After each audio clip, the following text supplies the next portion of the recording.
Honourable members, the prayer. Lord, the God of righteousness and truth, grant to our Queen and to her government, to members of the Legislative Assembly, and to all in positions of responsibility, the guidance of your Spirit.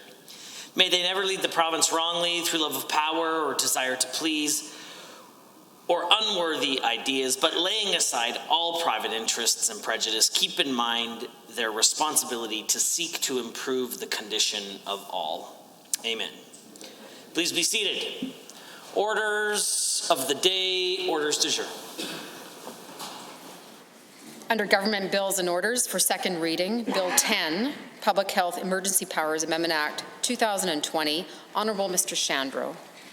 The Honourable Deputy Government House Leader on behalf of the Minister of Health. And Mr. Speaker, before we start, I'd like to request unanimous consent of the Assembly that members may be able to sit, vote and speak from any chair within the Assembly for today's sitting.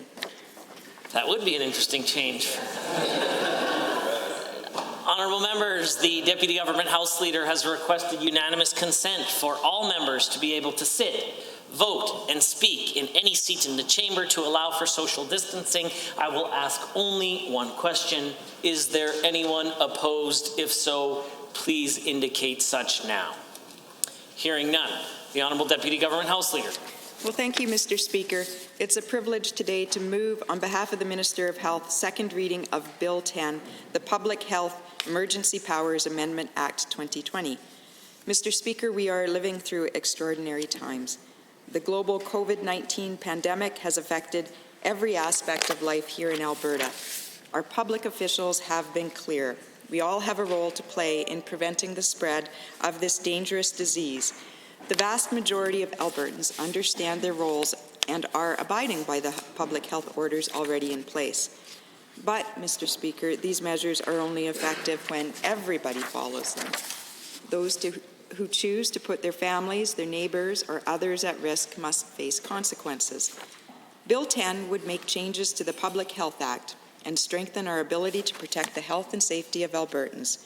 Through these amendments, administrative fines for violating an order of an executive officer or physician will increase from no less than $100 a day up to $5,000 a day.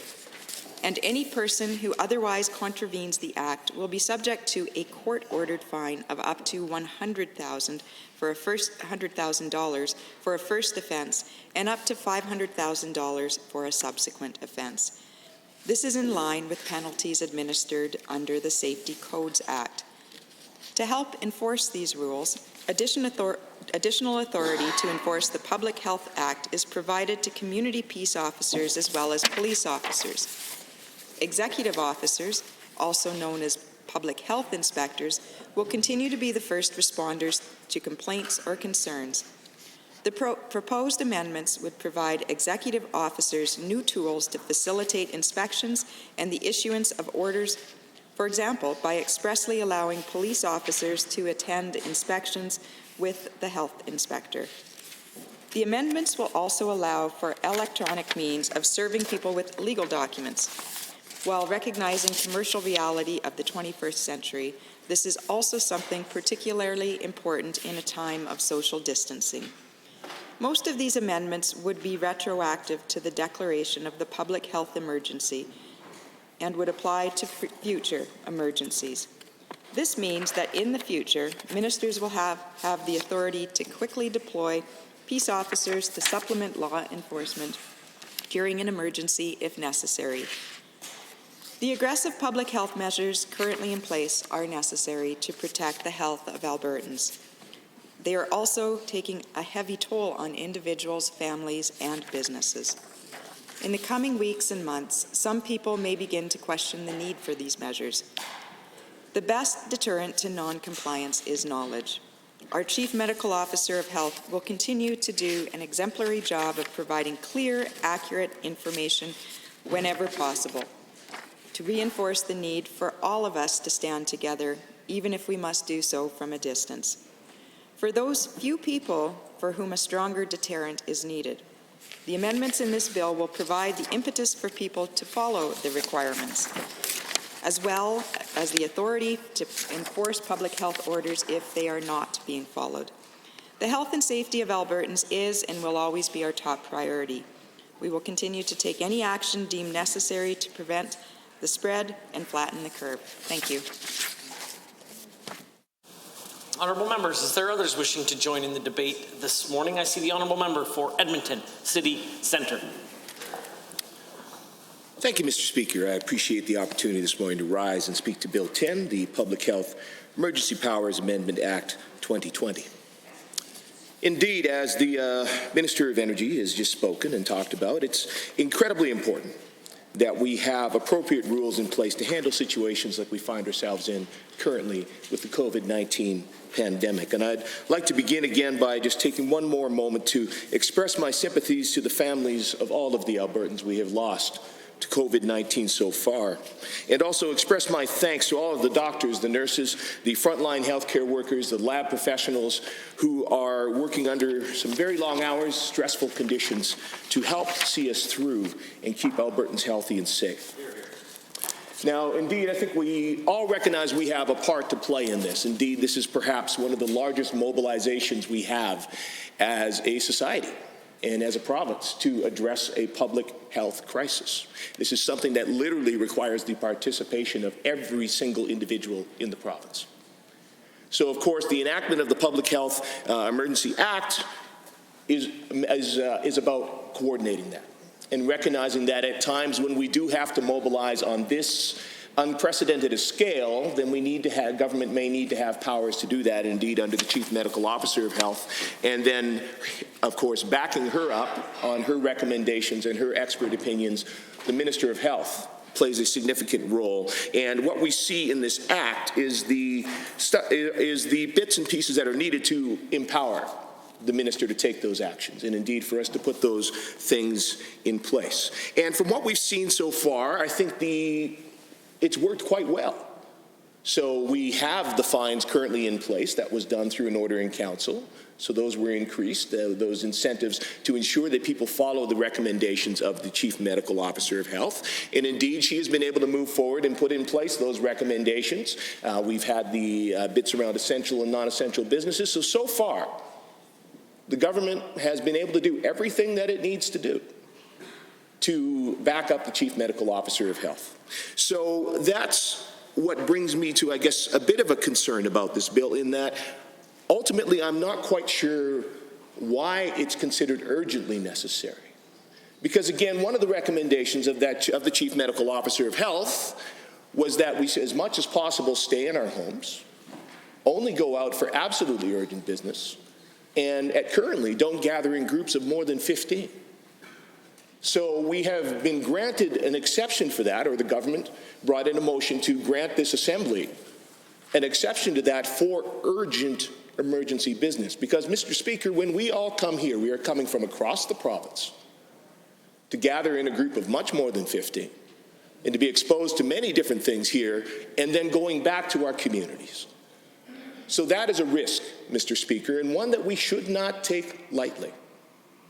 Now, we've been clear, of course, as members of the official opposition, that we are happy to support the government when there is indeed urgent emergency legislation that must be put through for the good of the province to get us through this crisis, this pandemic. But when I look at this bill, and indeed in the conversations I had in the bill briefing, I found it very difficult to get any answers to be clear about how this bill is in fact meeting that standard. Because when we look at this bill, it's a bit unclear really ultimately what it does, because, as I was saying, it seems that there are already sufficient powers to do all of the things that are listed in this amendment package. And indeed, when I spoke with officials and with staff from the Minister of Health's office, and I asked them about this legislation, I said, what in this legislation is absolutely necessary now? Nobody in that conversation was able to give me an answer at that point.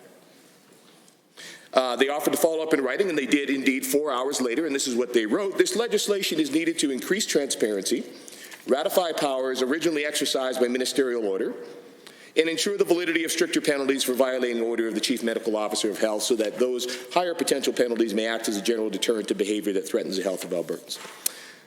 So the argument was that the bill is needed to increase transparency, to ratify powers originally exercised by ministerial orders. So again, those are powers that were already exercised.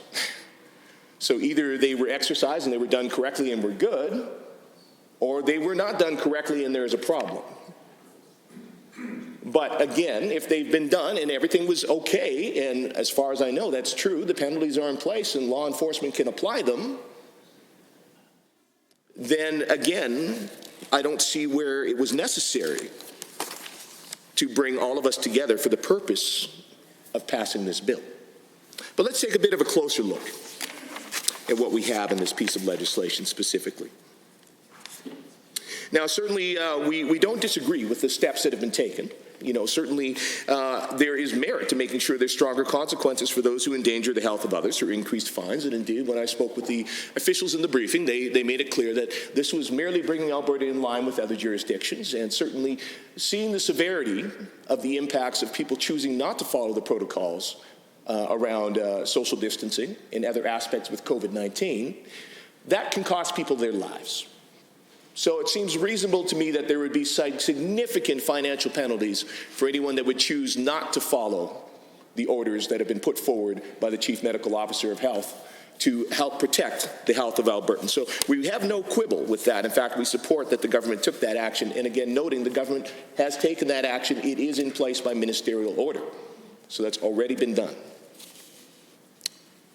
Now, more broadly, looking at the amendments to the legislation, they don't appear to actually give the government any more power than it already has. To be clear, I think all necessary powers for the government are already contained in the Emergency Management, in this Act or the Emergency Management Act.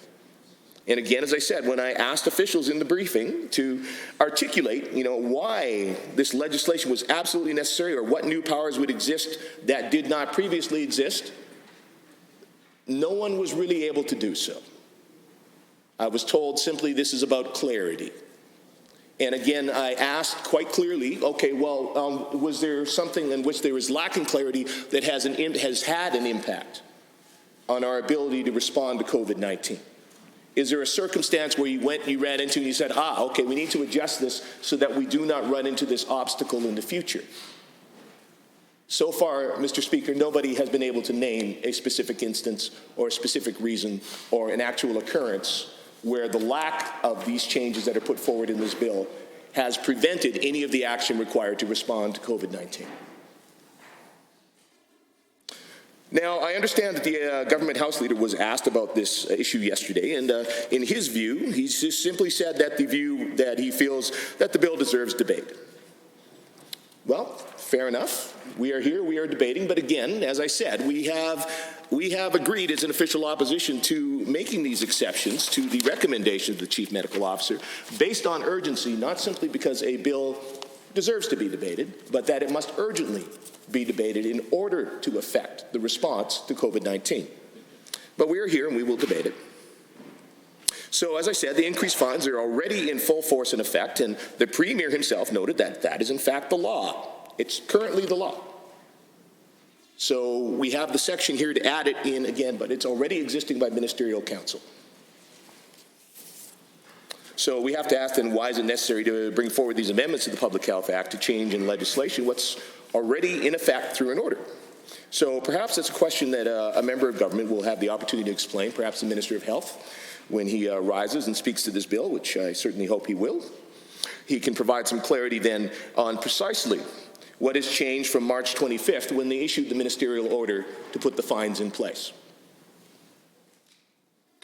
Now, I would also note that, as I was speaking about, the powers that are given to the government under the Public Health Act and the Emergency Management Act are enormous.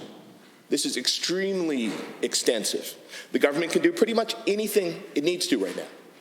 From modifying an act by ministerial order, government can confiscate property, it can order the conscription of citizens. So it is really the view of the official opposition, again, that looking at the provisions of the Act that are around this, that there is really no new or specific powers being requested through this amendment. There are some slight changes to process, but ultimately there are no new powers once this act passes, there's nothing additional that the government can do that it does not already have the power to do. But certainly, if I am incorrect on that, I would be happy to hear from the government. Again, when I spoke with officials in the briefing and with staff from the minister's office, they were not able to provide any additional powers that the government would have. Again, they said this was about clarity. And again, I was unable to find out exactly what was unclear, or in what way that lack of clarity has presented any form of an obstacle for government or the chief medical officer to be able to respond to the COVID-19 pandemic. I would also note that one of the reasons that was given in the written response that that was offered to me, in fact, the very first line was that this legislation is needed to increase transparency. Now, of course, that is an important thing. Absolutely, I 100% agree. I think in a time such as this, when we are facing a provincial pandemic, we want to be as transparent and communicate with the public as much as possible. And indeed, I think it's one of those rare ages when perhaps we're going back to the golden age of television, when everyone would sit down and watch the same program at the same time, with pretty much the whole of the province sitting down every afternoon to watch Dr. Dina Henshaw as she provides the update for the province of Alberta. And indeed, I note that the Premier is often there and others because they recognize that as a prime opportunity to communicate with all of Albertans. So we recognize that's an important part of this, and indeed, again, this legislation was apparently needed to increase transparency. So when I take a look at this, at the legislation, and certainly recognize that the government has a responsibility for significant public disclosure, and any changes to legislation, for example, we know has to be brought before this House.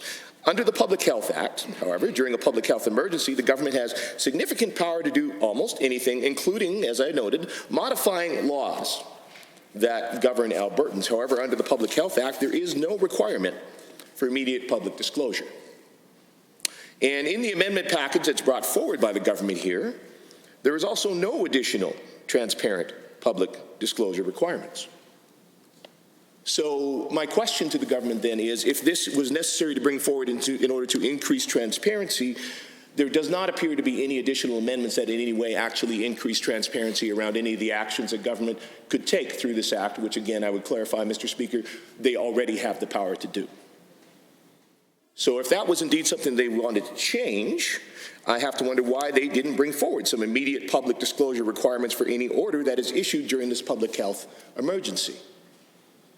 And indeed, as I noted, I think if we want the compliance of Albertans, and indeed we recognize that as one of the chief reasons for invoking this act, and one of the only things that is going to help contain and flatten the curve for COVID-19 and indeed spare us the experiences of what we've seen in some other jurisdictions like Italy or potentially in areas of the U.S., is that we have clear communication with the public. And any ministerial order that is put forward in order to empower government to address this crisis, I can't see any reason why that should not be public, why that should not be clear, that government would not want to communicate with Albertans each step that it is taking to respond to this. Indeed, to let them know that their government is taking action, and responsible action, and being transparent about the significant powers that it is invoking in doing so. One of the other areas of this bill is that it allows government to, direct peace officers. So, to be clear, what currently exists in the legislation is that it states that peace officers, the government may at any time request from the employer of those peace officers to have those peace officers deployed to some other duty that the government judges to be necessary to protect public safety during a public health crisis. Now, this is a process that's been in place for some time, and it has worked quite effectively. So during the Fort McMurray fire, for example, we were able to work with all of our police services, and indeed, when we received RCMP support even from outside of province, from the province of BC, They were more than happy. We sent a simple request to the head of the RCMP there. They said no problem. The officers came over. They were of great assistance. And likewise, when there were wildfires in BC, the same permission was asked of us. And again, officers from Alberta were more than happy to go. So again, in the briefing, I had the opportunity to ask officials and ask staff in the minister's office if there had ever been an occasion where this had actually posed a problem, where that formality, as they refer to it, of going and asking the commander of the K Division to release his officers to do a duty required by the province, if that had ever presented any form of a barrier, any kind of an issue. And they said no, not that they are aware of. Now, also within that conversation, we were speaking about this, and of course, I admit, Mr. Speaker, I am not a lawyer, so I was doing my best to understand what was in the legislation, and I wasn't aware of all the different aspects, but having had a chance to talk with some colleagues who know a bit more about peace officers, and indeed the Peace Officer Act, it was noted, in the conversation we talked about, well, we asked them, have you spoken with the RCMP? And gotten their opinion on this bill? Have you spoken with, the chiefs of police in Edmonton and Calgary? Have you spoken with the municipal leaders to see how they feel about it? And it was indicated that indeed there had been conversations with the RCMP, at least. But the thing is, under the Peace Officers Act, it explicitly, the second line of the Act says it does not include police officers. So I'm not sure if there was perhaps confusion in the conversation or if there's perhaps confusion about what this bill will ultimately do, but if that being the case, if this is amending the Peace Officer Act, and the Peace Officer Act only applies to peace officers, and this amendment is intended to allow government to not have to go through the formality to ask the employer of peace officers for permission to direct them before they do so, the government of Alberta is essentially the employer of peace officers. So perhaps one of the government members or the Minister of Health, should he have the opportunity to speak to this bill, could clarify that bit of confusion there, because it appears, and again, I'm happy to be corrected if I'm wrong, but it appears that this section of the amendment is basically saying government does not have to ask its own permission to direct peace officers to a particular area. So again, I'm doing my best from what I'm able, looking at the pieces of legislation, and indeed I've continued to have this conversation and will continue to have this conversation with some of my colleagues who have a bit more knowledge, but that is one area that would be helpful if the government could provide a bit more clarity so that we can understand.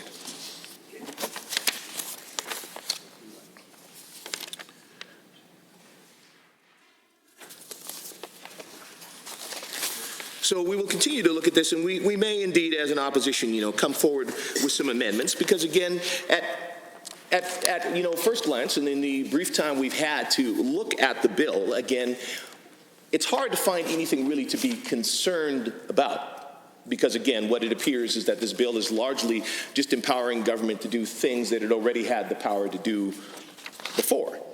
So it's difficult, I suppose, to object to the bill on that regard. It's okay. You're already able to do this. You want to be doubly extra sure you're able to do it, then that's okay. But it is concerning then within the context of what we have spoken of, that we are exercising an extraordinary exception to the orders of the Chief Medical Officer during a public health emergency. And also, debating a bill which has to do with extremely significant powers of the government with a limited number of members in the chamber. And so, Mr. Speaker, that's another reason why we as the official opposition have been very clear that we are happy to support government in moving absolutely urgent legislation to empower to take immediate and essential action to address the current pandemic with COVID-19. And one of the reasons that we set that standard is because, again, as you can see, we have a limited number of members here in this House today. So on something that affects so many Albertans, something that amending an act that gives sweeping powers to government, we do not have the representation of a large number of Albertans here to participate in that debate. So again, it is a bit concerning to me that we have not been able to get a clear explanation of precisely what is absolutely necessary in this act that government did not already have the ability to do. And I don't raise that to be contentious. I don't raise that to waste time. I just raise that because that is a genuine concern. And indeed, no other legislature in Canada is sitting at the moment. None. So again, I am not against sitting if we need to do so. But when we do so, it should be for something of substantive and importance. So I look forward to hearing from government members perhaps a bit more about what precisely this bill does that could not be done before. Honourable members, is there anyone else wishing to speak to second reading? I see the Honourable Member for Edmonton Northwest. Well, thank you, Mr. Chair, and I appreciate the opportunity to speak to Bill 10, the Public Health Emergencies Powers Amendment Act. I would like to begin by expressing my sympathies to all those individuals and families who've already lost their lives here in the province of Alberta. It's a difficult time for everyone, and certainly on behalf of myself and my family and the official opposition, I just want to reiterate our sympathies and thoughts and prayers to all of those families who have lost people to COVID-19 thus far. I know that as well, I would like to have a special moment to have a shout out to all of the frontline healthcare workers who are working under very difficult circumstances here in the province of Alberta, across Canada, and indeed throughout the world. We know that we are busy retooling our urgent care and training and trying to cope with very difficult situations in lodges and long-term care facilities. And I know that healthcare workers are putting in a big effort each and every day as we speak to try to ensure the safety and the comfort of all Albertans. I know on a personal level, certainly, I have both my wife and my eldest daughter working at the ALEC right now as we speak. So if they're not watching, I know they're not, because they're busy looking after people and trying to reconfigure the Royal ALEC Hospital. But when I see my wife heading off every day to the ALEC, I know that she's there to be determined to do the very best she can. But we're also quite nervous about her own safety and indeed the safety of my eldest daughter as well. As the honourable member from had just mentioned, it's important to recognize that we all have an essential role to play in trying to mitigate the spread of COVID-19. I heard a health official on the radio yesterday, I think, very aptly, or it's funny how some things stick in your head, that COVID-19 doesn't have legs. It needs to move with the movement of human beings to pass it from person to person. And so if you think of it on that very basic level, right, the degree to which you can limit your movement and interaction with other human beings really helps to slow the spread of the coronavirus, and thus makes it more able for our health care system to be able to handle the rate of infection, the numbers of acute cases that are coming to our hospitals across the province. And so it's absolutely incumbent upon all of us to be conscious of and when we choose to interact with other people. I know that as being social creatures, we inherently want to have that human contact. And I think it's a very important part of who we are as human beings. It's a very important part of our psychology and our mental well-being to have those interactions.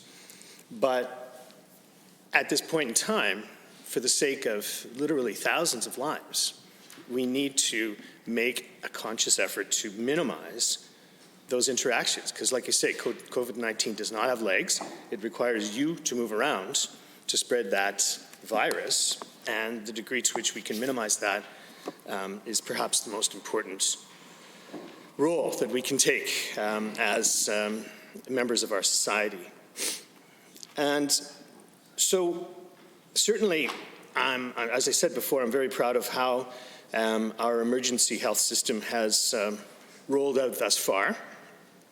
We have, I think, excellent leadership through Alberta Health Services, the Chief Medical Officer, and so forth, and as I say, thousands of healthcare professionals who have risen to the occasion and risen to the challenge of dealing with this health emergency. And I would say as well that the public health emergency powers that we did put in place some weeks ago have been serving our province very well also. I know that these are sweeping powers that can be adjusted to meet the changing demands of this health emergency.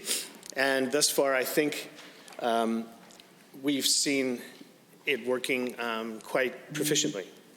We know that as my honourable colleague mentioned, that the Chief Medical Officer's daily briefings have been very efficient and widely followed by literally thousands of people watching as Dina Henshaw is live on our media systems. And each step of the way, when they've had to make adjustments for the amount of people that can gather, let's say, in a place, or what industries and businesses and government services are deemed to be essential, changing that over time to make the changing demands of this health emergency. We've seen the public emergency powers, the public health emergency powers law hold up quite well, quite frankly. And so I guess, Mr. Speaker, what I would like to think about here this morning is that when we see this amendment to the Emergency Powers Act, to what degree do we need to change the existing law? And is it indeed essential? And is it indeed something that needs to be done now? Because, of course, for us to be here in this chamber now, it was a requirement that we made an exception for gathering people. I think the official or the law around gathering people is less than 15 people, right? I believe, right? And so, of course, there's more than that here in this room now, because this legislative body has been deemed an essential service. Now, I don't dispute that. I mean, I think that we have an important role to play to provide leadership for the people of Alberta and to ensure that there are sufficient legislation and monies to make sure that people are as safe as they can be, especially during this very difficult time. But I would also say then, if we are using the definition of an essential service to apply to us having an exceptional gathering of more than 15 people in this room right now, for example, then I would say we need to apply the definition of what is essential to each of the bills that we are, in fact, debating in this same place that has been deemed essential. The application of that word, essential, needs to be placed onto every bill that we work through as well. Now, I was in here yesterday afternoon, and we had Bill 11, and there were some obvious changes, here it is right here, to the Tenancy Statute Amendment Act to deal with evictions for people in the province and for rental situations. And indeed, it's a very timely thing for us to debate that on an emergency level, an essential level, because here we are at April 1st, where literally, probably there's thousands of people that would have faced imminent eviction because of their inability to make ends meet, to pay their rent during this extraordinary time with, a very difficult economic circumstance. So, I would be fair to say that that was indeed an essential service that we provided to Albertans in that situation through the passage of Bill 11 in all three stages yesterday. Fair play. So here we are today then, going back to a different bill, Bill 10, and we must carefully make that same application of the essentiality of this bill and to see if that it does meet the test. And as my honourable colleague from Edmonton Centre pointed out here, we find that a little bit more difficult with Bill 10. I mean, in all of the elements of Bill 10 are, I think, self-evident and not disagreeable, but to what degree do they already exist in existing legislation that we passed not so long ago? And again, I'm leaving that as an open question because certainly we're here to try to help and to not just for the edification of all of us in this chamber, but for everyone in Alberta to understand exactly every step of the way what emergency powers are in place now, and why is it that we need to move this amendment? What needs to be changed as such? Because we know that, for example, changing the amount of fines or the level of fines in the Act is well within the power of the government with the existing legislation that we have in place, right? You can move those things. Those are part of the adjustments that you can make along the way using the existing Emergency Powers Amendment Act. And indeed, I mean, those are the new proposals for fines and penalties are difficult, but I think that we can agree that they're probably necessary, right? Because, of course, there's two ways of approaching this pandemic, and we use both of them at the same time. One is to provide education and encouragement and ways by which people can self-isolate and to make sure that people are educated and supported every step of the way, right? By not evicting them from their apartment or making sure that they have sufficient money to buy food, right? To make a clear definition of what is an essential service so that people know when they should go to work or when they shouldn't and so forth. And those are all important educative elements to help with the role we have as a public member of the public here.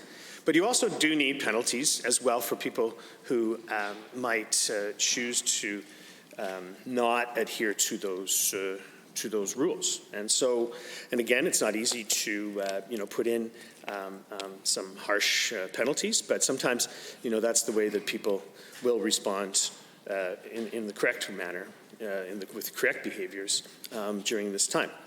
So that's all well and good, but I mean the point is, and then maybe I'm missing something here, but to what degree does Bill 10 change fundamentally the law in order to make those changes to the penalties? I think that is a fair question, and I think that I would appreciate the Minister of Health to provide an answer here when he chooses to speak on this issue. Another area that we again have questions around, right, is the direction of police resources here in the province of Alberta. And again, very important to coordinate scarce resources in any way, any form that we have, be them healthcare workers or sanitary workers or and so forth. But again, it's a question that I have in trying to understand this bill. what is changing in regards to the existing way by which police resources are deployed in the province of Alberta with this legislation. And again, there's something that we definitely need to have cleared up, because, you know, it talks about in that part of the bill, talks about peace officers and so forth. But I mean, that's only a well, not insignificant portion of the police resources that we have available to us here in the province of Alberta. But, you know, it certainly doesn't include at least two of the very important parts of our police force's capacity in the province, which is the RCMP and municipal police forces as well, right? So, again, a very fair question that I think that deserves an answer, not just for us, but for all of those police officers, and that is... Honourable members, Standing Order 29-2A is available. If anyone would like to provide a brief question or comment, the Honourable Member for Edmonton Rutherford under Standing Order 29-2A. Thank you, Mr. Speaker. I appreciate that. Just listening to our previous speaker and had a couple of thoughts that I think maybe you could spend a few more minutes on clarifying for the House so that we have a deeper understanding of what the issue is at hand here and that we're not getting confused in terms of what the message is. And one of the things that I know he was saying was that that we need to bring a test to this bill as to whether or not it is indeed critical that we pass this bill at this particular time. And I wanted the Speaker just to come back to us to talk about that for a moment, because there is a difference between the agreement that we all have that the powers themselves are critical versus the issue of whether or not this bill itself is critical. That is, the powers that the government is introducing in this bill don't appear to be new, but are very important at a time of crisis. And of course, we are glad that the government has the ability to act to protect the health and well-being of all citizens in this province. But that does not make this bill critical, even though the powers themselves are critical, if indeed all of those powers presently exist. So I just wonder if the previous speaker might take a moment to talk about the difference between his support for the actual activities of the bill versus whether or not the bill itself needs to be here in the House. Thank you very much, Mr. Speaker. The Honourable Member for Edmonton Northwest. Well, thank you. I appreciate that that distinction, because as I said, during my speech in second reading in regards to Bill 10, that certainly I don't see any element in this amendment that is not, I think, self-evident, nor do I see anything in particular that, I guess there's a couple areas that we are looking to maybe make an amendment, I guess. That's entirely possible. We're busy working on that because we're all, moving on an emergency footing ourselves, right, in regards to having each bill scrutinized properly. But, but again, that distinction must be made, and I will make it emphatically and clearly, is that while the most elements of this bill are not only agreeable, but I think necessary, but to what degree does it make that different from the existing powers that the government has to deal with a public health emergency?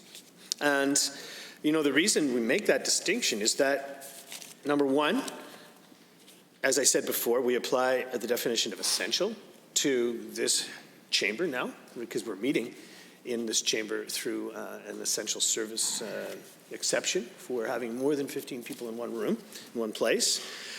So we need to make sure we apply that definition to every single thing that we do in here, because if we're not, then it is a risk, right? It's a calculated risk, but it's a risk nonetheless. And I know that everybody in this room knows that full well, right? You can feel the discussions I've had with members and the guards and support staff and whatnot. Everyone can, feel the tension that's associated with us meeting like this.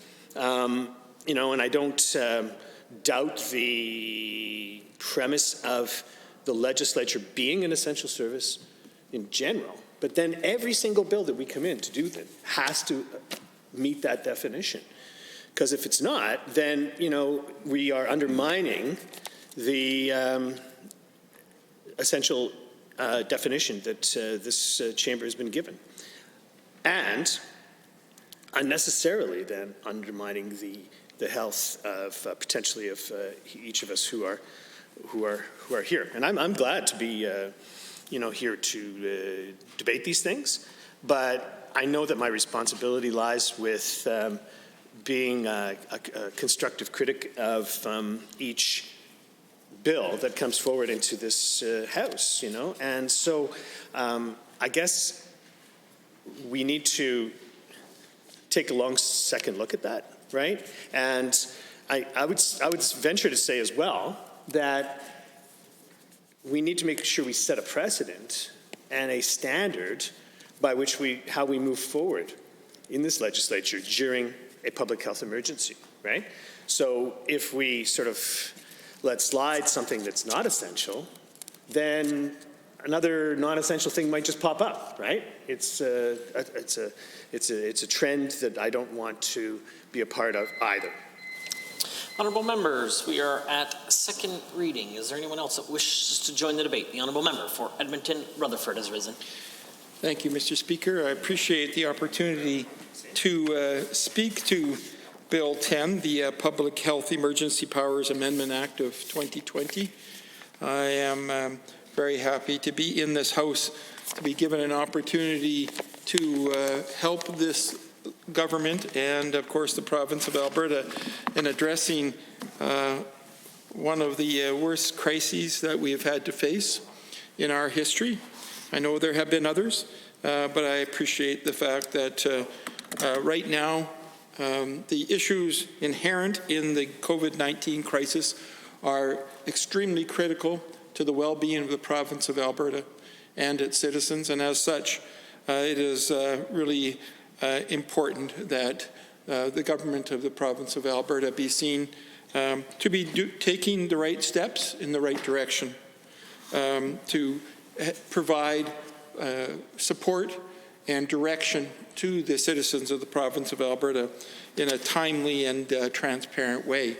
And as such, the opposition is quite happy to be here today to support the work that is necessary to ensure that global well-being here in this province. And of course, as many people on both sides of the House have done over the last while, I'd like to take some time to acknowledge the serious impact that the COVID-19 has had on Albertans, particularly, of course, those who have been directly affected by COVID-19, who have acquired the disease, and most specifically those who have died, and all of their families.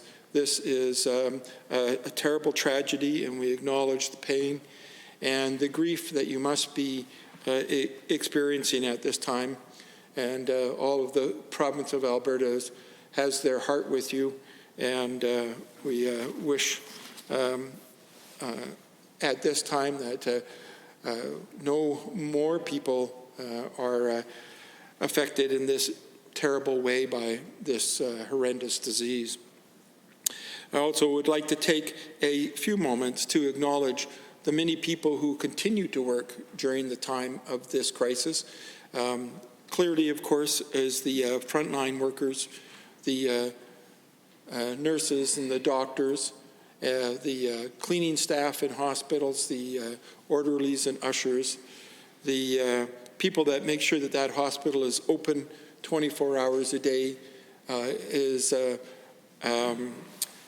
that the service is running as it should. While we do acknowledge, of course, particularly the medical professionals, I also understand that none of these things can happen without the unit clerks, without the support staff, without the people who clean each room between patients to ensure that the infection is not spread. We'd like to thank them all for that kind of incredibly dedicated service. And I was very distraught to hear on the radio this morning that, in fact, health workers are one of the highest groups in terms of being affected by COVID-19, and as a result, they are putting themselves on the line for our well-being. I also want to take a few moments to go beyond health workers and hospital workers, although obviously I think they're extremely important, and thank all the other people whose jobs are very important at this time to ensure that we continue to run well as a province. That would include, of course, quite a wide range of people. I know even my own child is a computer technician, has been doing a lot of work repairing people's computers so they can stay at home and work from afar. And people like that are often not mentioned in terms of our thanks, although I'm sure that every member of the House would agree that we are thanking all those people who are working in the oil field, making sure we still have energy for our homes, who are still out there building alternative energy systems, who are still out there ensuring our roads are safe, who are still out there ensuring that we have all the resources we need to continue to run the economy of this province. And so thank you to all of you workers who, whatever that task is that you are engaged in, that you are engaging in on behalf of all of us to ensure that our province runs well. I'd like to now take some time to move on and address the question of Bill 10 and speak to the importance of public health emergency powers and the measures inherent in this act. We know that the intention of this act is to provide the government with tools to be able to address a crisis of this nature in a way that is speedy and also is strong enough to boldly attack the problems as they arise so that they do not grow. And as such, along with all the opposition members in this House, I would like to say that I support the government having the ability to take direct action, to do so without delay when necessary, and to make sure that that action is directed toward the common good and the benefits of all Albertans. So having said that, I'm glad to see that the government is concerned about their ability to be responsive to the needs of Albertans. But as some of the other speakers have indicated, the question for me is why this act was drawn together in the first place when there is not a single item in the act that identifies a tool that is not presently available to the government, and indeed almost all of the tools mentioned in this act have already in fact been employed by the government. So we know there can't be any confusion or doubt in the government's mind that they have the right to do these things, because they have done these things and they've used ministerial orders to ensure that those things are done. And we just want some clarity here at this point then. If ministerial orders are being used appropriately in the time of a crisis to achieve the public good, the common good of all of us, why do we need an act to identify that we have the ability to do what we already are doing? Clearly those powers are laid out. It does raise, of course, the question as to whether or not the government is concerned that they have used powers that are inappropriate to them. Is the government concerned that without this act, that in fact that they have engaged in either inappropriate or illegal activities? I'm not suggesting they have, because I don't see any evidence of that. What I am trying to understand is that the government feels a need to put in an act to tell them that they have the powers that they already have, makes me wonder whether or not they are concerned that, in fact, that some of the ministerial orders have been outside of the jurisdiction of the ministers that have signed those orders. And if that's a concern for them, I certainly would like them to stand up and address that, and address which of the ministerial orders that they have issued over the last number of weeks they feel have been outside of due process and the rights of the ministers to have signed. And which aspects do we need to bring back into the law if they have been outside of the law? Because if that is an issue, I absolutely assure you, the opposition side of the House would like to support the government in bringing the ministers back into the law if they indeed have been outside of the law. So we can be very supportive on that. We just need the government to identify where it is that they feel the ministers have been acting inappropriately, that they need to introduce this kind of legislation. And if they come back and say, no, our ministers have not acted outside of the law, then the question is, why do we have this new act at all then? If they have indeed been within their jurisdiction, if they have indeed appropriately taken the steps necessary to identify the need for their actions and have followed the procedures that have been laid out in other acts to enable their powers to protect the citizens of Alberta, then it would make this law redundant. So we're really stuck in this quagmire here. Either we've been outside of the law and need to bring it back in, or we have not been outside of the law and this act is unnecessary.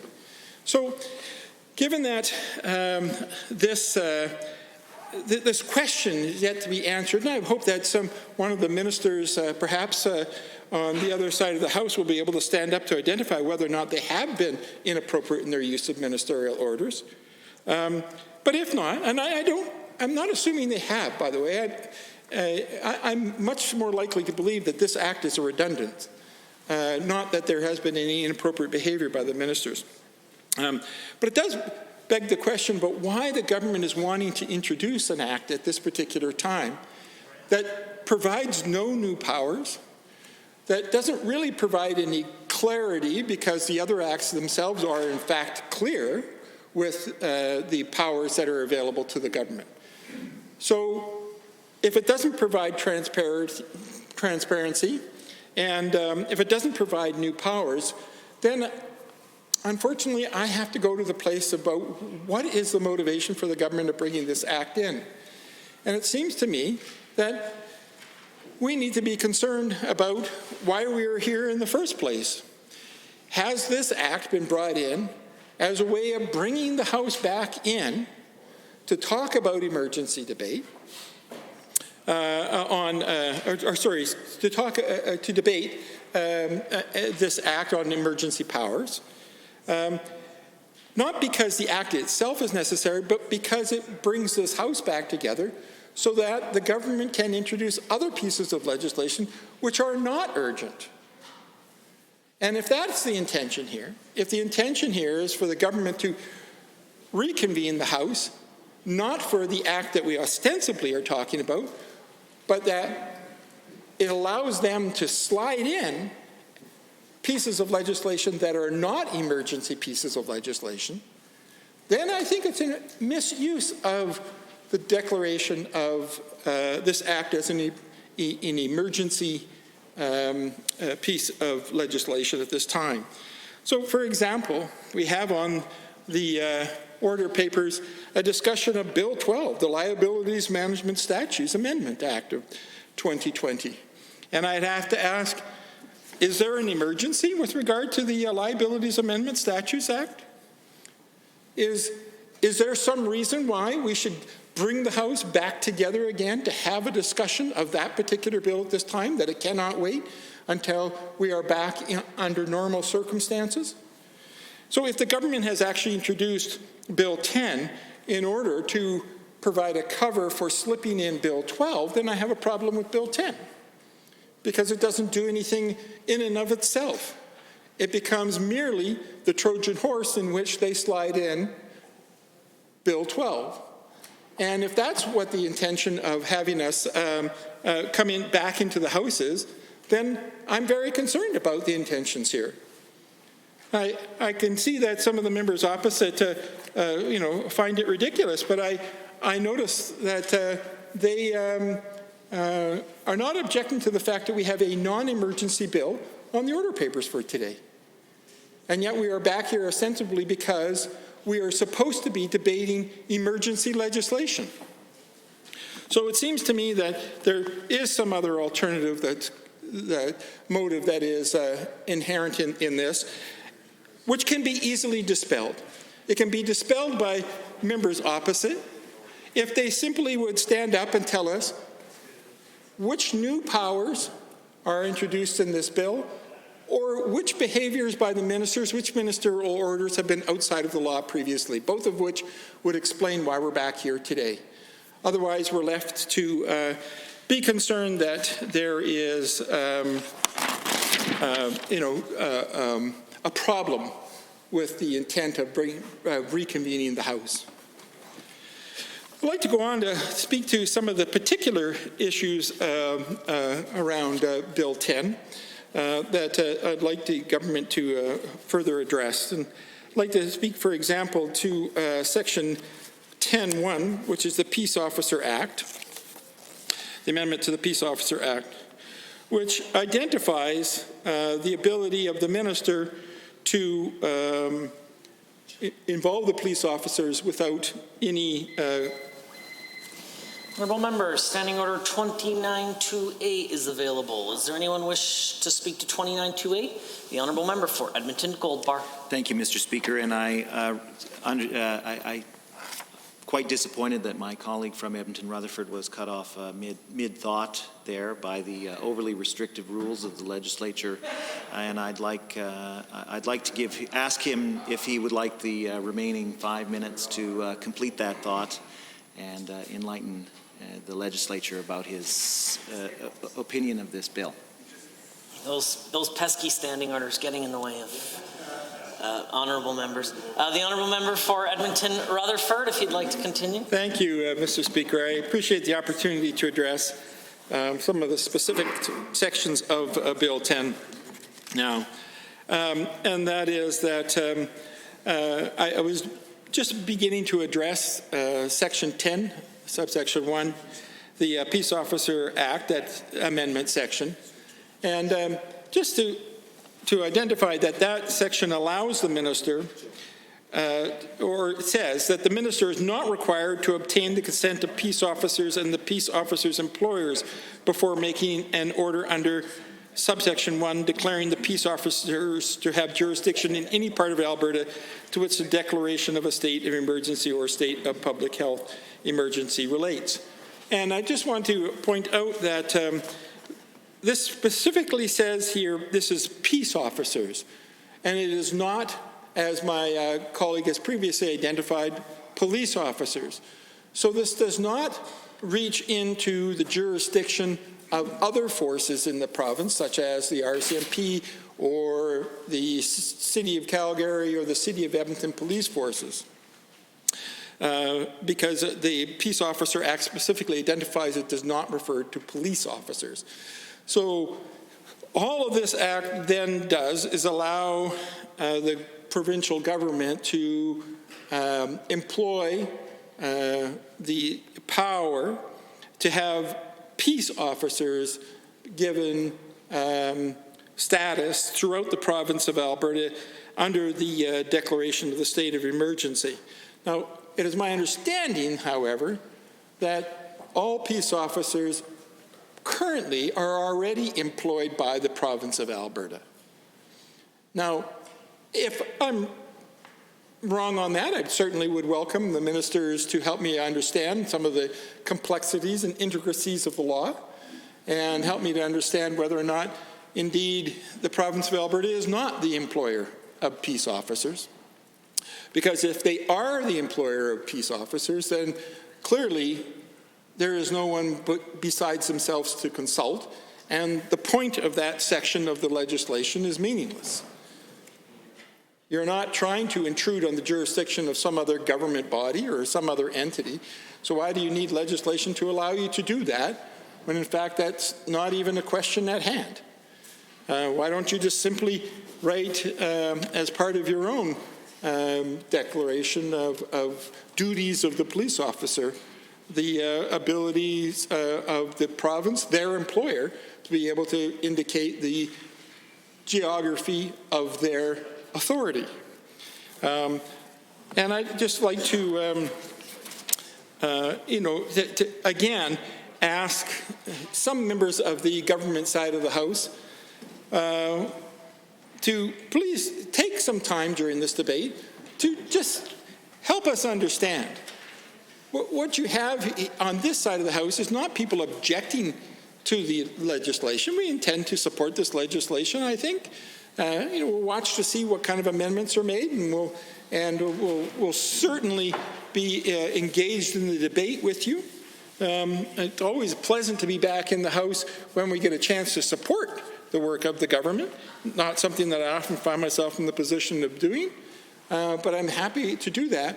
What we simply want and we simply ask for is for members of the government side of the House to speak to us about their understanding of the impact of the legislation and why it is important that we have an emergency session of the House in order to introduce pieces of legislation that apparently have no effect on the governance of the province of Alberta. And if they can help us understand that, I think that would be very helpful. The very last thing I wanted to comment on, I will save for my next opportunity to speak. Thank you. Oh, those pesky rules again. The Honourable, it appears that the Honourable Member for Calgary-Buffalo is rising to speak to second reading. Is that correct? Correct. The call is yours. Thank you very much, Mr. Speaker, and thank you to all members of the House for being here and following, of course, the direct, except for the numbers of people in the same room, the distancing is, physical distancing is a positive message to send to Albertans at this time. And I think I want to begin my few short comments with regard to Bill 10, the Public Health Emergency Powers Amendment Act 2020, with reflecting on some of the words that were uttered by the Leader of the Opposition yesterday when she was in the House. I was not here. We've kind of taken some shifts, as it looks like the other side is taking shifts as well. But I haven't checked the actual electronic record of Hansard, but I can tell you that I'm aware of some of the words of the Leader of the Opposition, and she started out by, and I'm paraphrasing a little bit here, saying that she didn't think Bill 10 was necessary at this time, the legislation to enforce the health orders and levy fines. She said it was not necessary. That these orders, the Leader of the Opposition said, and I believe, and I agree, these orders are enforceable through regulation already. She said, we do as an opposition think there is merit to making sure there are consequences for those who endanger the health of others, but we're not sure why we're debating this as legislation when it's already in force. There's just no need for a bill when the government workers, government officials can already levy fines without it. This was mentioned by the critic for health just a few minutes ago. In the briefings that he attended with officials from the government, he said those officials struggled to explain why this bill was necessary. The Leader of the Opposition said, I understand Minister Nixon was asked about this bill earlier yesterday and simply said it deserved debate. Well, we will debate it, the Leader of the Opposition said, and we may even amend it to ensure there's a sunset clause and a robust public reporting of every order. But yes, she believed the legislation is not necessary, especially when there is a risk to being in this House, for staff, for us, for the people who are supporting us. And there is a risk, of course, when we come together and don't properly social distance. There is a risk, and as I was leaving home yesterday, my own wife was saying, you know, be cautious, be careful. You know, we were self-isolating for over a week together, and only going out for emergency, you know, groceries and provisions and things like that. So we were taking the steps that Dr. Hinshaw was recommending to all Albertans to flatten the curve, and that's a helpful thing to do for this province to get past this. We, of course, find this bill somewhat, as I was saying, the Leader of the Opposition, the critic, were saying it's not really necessary. The things that are being done already are being done, and we don't need to come together. In fact, it's somewhat opaque and vague to understand why we're debating these emergency powers when the actions are already being taken by government officials to help us address this pandemic. I was reading the Globe and Mail earlier today, and if there's any province that seems to have a best-in-class approach to this, the Globe and Mail editorial was suggesting that BC is that province. The headline in the editorial is how Dr. Bonnie Henry and BC are getting it right by laying all of their cards on the table. All of their cards, Mr. Speaker. And that specific editorial goes on to talk about the importance of, and not unlike what Dr. Hinshaw is doing, but the importance of laying out all the cards with regard to what the pandemic is doing in that province and their approaches to address it. And they have a low, medium, and high scenario of potential infections. And the Minister of Health in that case said, this is what we do if we have a low scenario. These are the resources we have. This is what we do if we have a medium, and this is what we do if we have a high scenario. So I think what I took from that editorial was that the government was clearly saying what they have as resources, why they need to take the actions they're taking.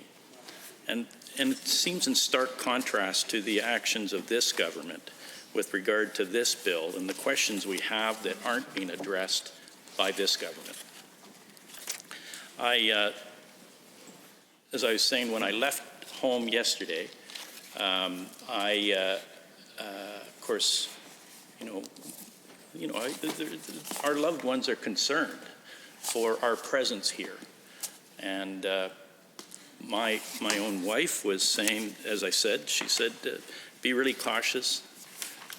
Don't go to the gym in your apartment. Don't go to the sauna in your apartment. Stay in the apartment. So for the most part, I've been doing that, except for a run in the valley this morning, Mr. Speaker, with significant distance out around me because nobody else was out there. Mr. Speaker, I'm taking the actions I need, but many people are forced to be in tight confines with each other. And of course, those people are doctors and nurses and frontline healthcare workers who we know are putting in long hours to make sure we get through this pandemic, to help keep us all safe. And I want to express my appreciation to all of those people for the role they're playing to help Albertans get through this, to treat the Albertans who need that assistance, who are sick, who are impacted, and to make sure that we come out of this pandemic stronger as a province. We are debating legislation. We are arguing on this side that doesn't need to be debated at this time. It's somewhat obtuse and dense and vague when the actions of this government that is currently taking seem to address all of the necessary provisions in this bill. I do note there are increases to fines from somewhat insubstantial amounts to really significant amounts, and of course that's as it should be when the risks are so high for us as a population. But does it need to be something we debate today to bring us all back in this legislature? That's what I would question, Mr. Speaker. As I said, the Leader of the Opposition doesn't believe we've got the merits of what was negotiated between the House Leader of the government and our House Leader. That we have emergency legislation needing to be debated. That's not what we believe is taking place at this point in time. I do want to, of course, talk about other provisions in the bill that's before us, and I do want to focus on what's important as a government during these kinds of challenges, and that's public disclosure. Very, very little of Bill 10 speaks to the rapidness of public disclosure around actions being taken by the government under this bill.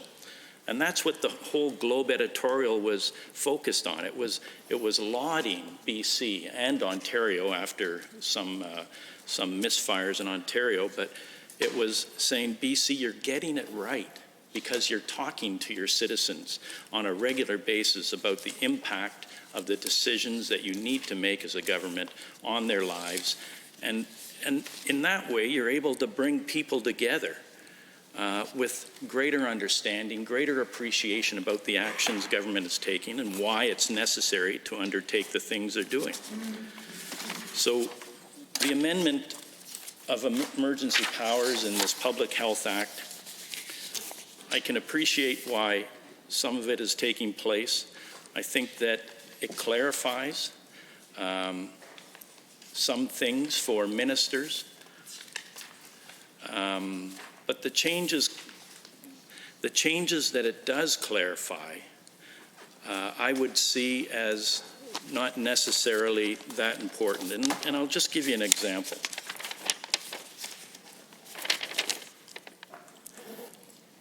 Changing things from may authorize to may make an order authorizing.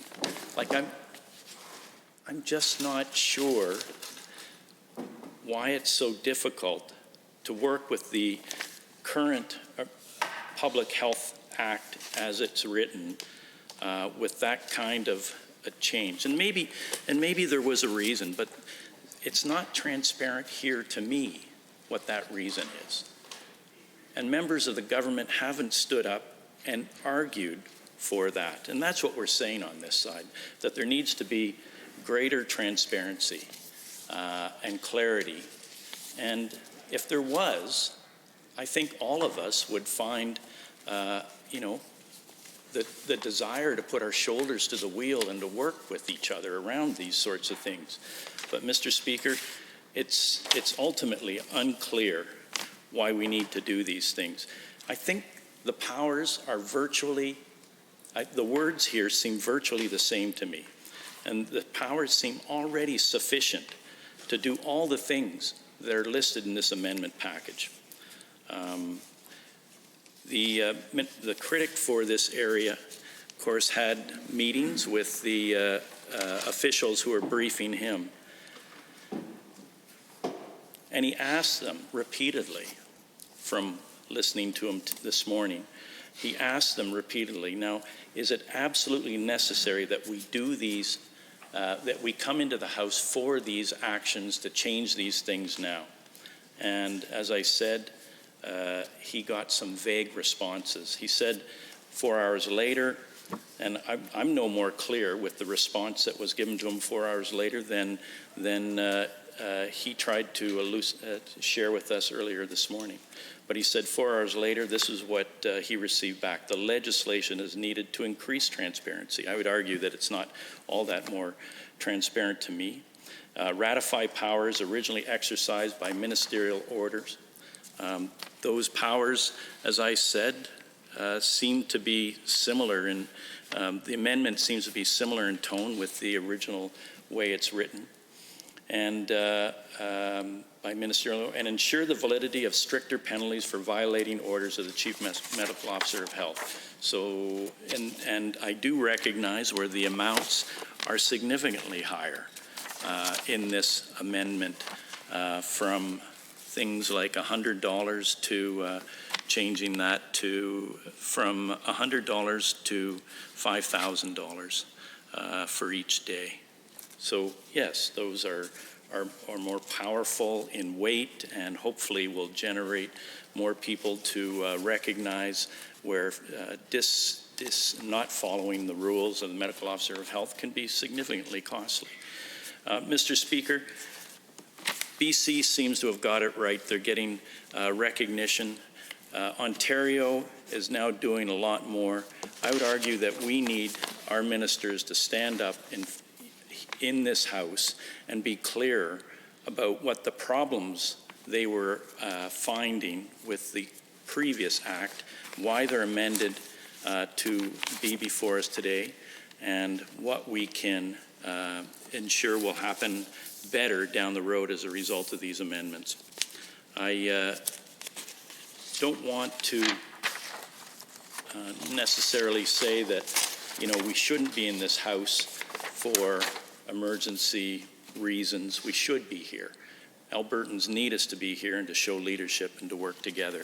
But we need to be here for substantive reasons.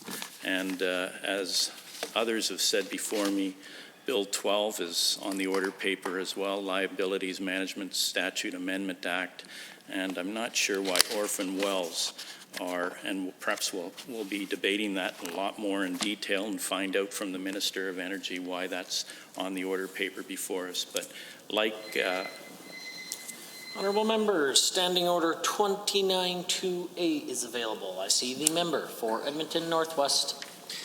Well, thank you, Mr. Speaker, and thank you to the honourable member from Calgary-Buffalo for his reflections on Bill 10.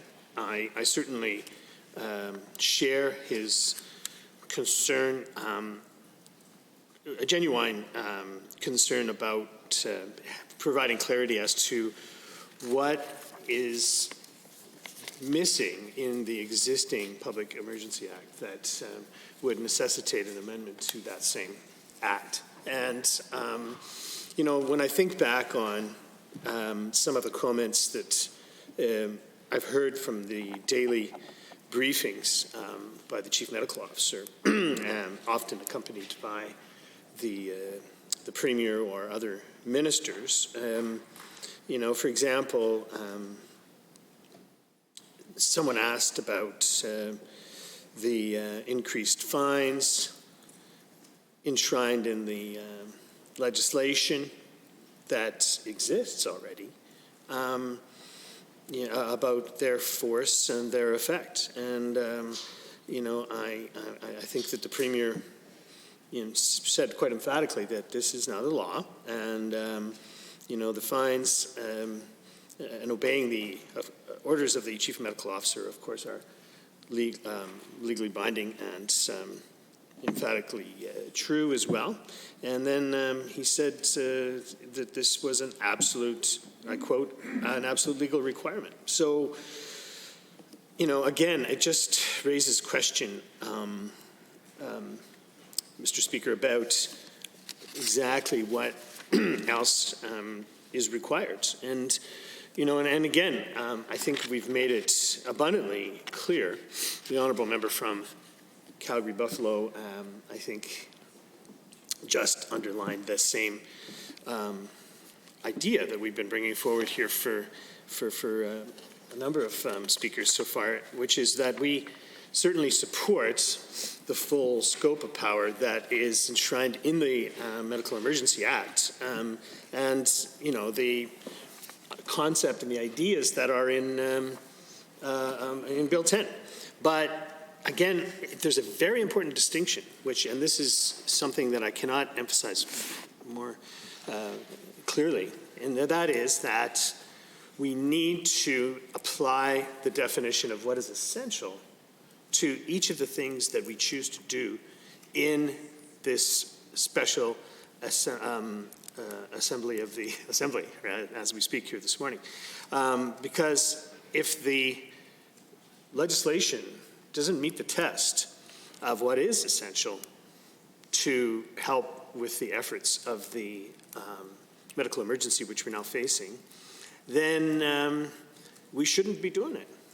Because, again, it's a calculated risk to bring together this very important legislative body, and it should not be taken with anything short of the greatest gravity, considering all of the other very difficult things that we're facing here in our society today. Not just the medical emergency, but the economic trouble that we're facing, and making sure that we are supporting those efforts in every possible way, but in a constructive and emphatic and essential way as well. And so I'm just curious to know, with the time remaining, if the honourable member can, perhaps give us a perspective from his constituency in Calgary, right? To what degree do the constituents of Calgary-Buffalo require perhaps a buttressing or a change in the Emergency Health Act, or what is the top of mind for looking after those constituents to which you are responsible? Member for Calgary-Buffalo has approximately 25 seconds remaining. More than happy to Edmonton Northwest to respond to, I've been in virtual communication with many of my constituents, of course, and the things they're wanting aren't involved in the Emergency Management Act. They're involved in the renters. They're renters in downtown Calgary. They need support from this government, and that's what they're concerned about. Is there anyone else wishing to join in the debate? The honourable member for Edmonton Manning has the call. Thank you, Mr. Speaker, and for allowing me to rise and to speak to Bill 10, the Public Health Emergency Powers Amendment Act. I do have a few questions in regards to the Act. I appreciate that the government's using the language around the pandemic to indicate why this needs to be legislated. And I know we've heard from many of our colleagues in regards to the concerns that we have around this. I still am fundamentally confused, and I would really like to encourage somebody from the government, anybody from the government, to stand up and provide a rationale to Albertans as to why this has to be put in legislation. We know that the government has the capacity and in fact has utilized this capacity already during the current emergency powers that are under the Public Health Act as it is, to be able to do the work that the government needs to do to ensure that Albertans are safe. Now, the reason that I know that, and the part that I'm really confused about, is specifically when we're talking about peace officers programs. And looking at the government wanting to remove the piece around having to notify the employer, around changing the notification to the employer around peace officers. Now, the reason that I find this odd is that there was actually a request sent out on March 30th, so yesterday, before the bill was even sent out, or the bill was maybe introduced, it might have been, but I mean, we haven't passed it, so it's not in place yet, actually asking for community peace officers to help work out in the highways, to help in enforcing what needs to be done in regards to traffic enforcement. Part of the memo also indicated that peace officers typically would be required to work within their jurisdiction, So whatever that would be within the parameters of where they were hired and working. However, with an agreement from the Solicitor General's office, and obviously being, Justice and Solicitor General being the employer of many of these peace officers, asked and put out a memo saying any of those individuals that would like to look for exemption and request exemption to be able to work in other jurisdictions to support the work that is happening within the pandemic can do so following the process within the Emergency Response Act. And in fact, they were given the link that they could actually click on to request those exemptions. So there's a memo that I'm more than willing to table, Mr. Speaker, this afternoon, from the director asking peace officers whether or not they would be willing to put their name forward to be exempted so that they can help. And I can tell you I have many good friends, again, coming from being a labor activist within AUPE, good friends that I'm connected with within other locals that represent peace officers, the sheriffs, that represent the correctional officers in our remand centers. And I can tell you they're more than willing to help. Like, there's no question that they've done it before. And in fact, during the Calgary flood, many of the peace officers that were working outside of Calgary put their names forward to help and support within Calgary to provide the additional services that needed to happen. So the jurisdiction exists already. And in fact, like I said, as of yesterday, the employer, as we would say it, the Minister, the Justice and Solicitor General, already put out the request asking for peace officers to put their names forward and to be exempt, or to voluntarily exempt themselves from working within their jurisdiction and being willing to go somewhere else and provide the support needed in whatever capacity it is. And in fact, on top of that, there are actual requirements that many peace officers must have to ensure that they're able to do that. There's actually emergency training that is offered to the Justice and Solicitor General to ensure that if we have peace officers being redeployed, that they've actually participated in the training required to be able to do this work. So we have training that's being provided by the Minister's office, or the Ministry itself, my apologies. It's actually 40 hours of emergency vehicle operations, and it's based on police curriculum. And it's actually written into the peace officer's manual that this must be done before any member can put their name forward to be exempt from the current components within working within their jurisdiction. So there's a process. There's a process because it keeps our peace officers safe. It ensures that they are trained appropriately. And that if they are working outside of their jurisdictions, they're making sure that they're doing it and they're keeping Albertans safe.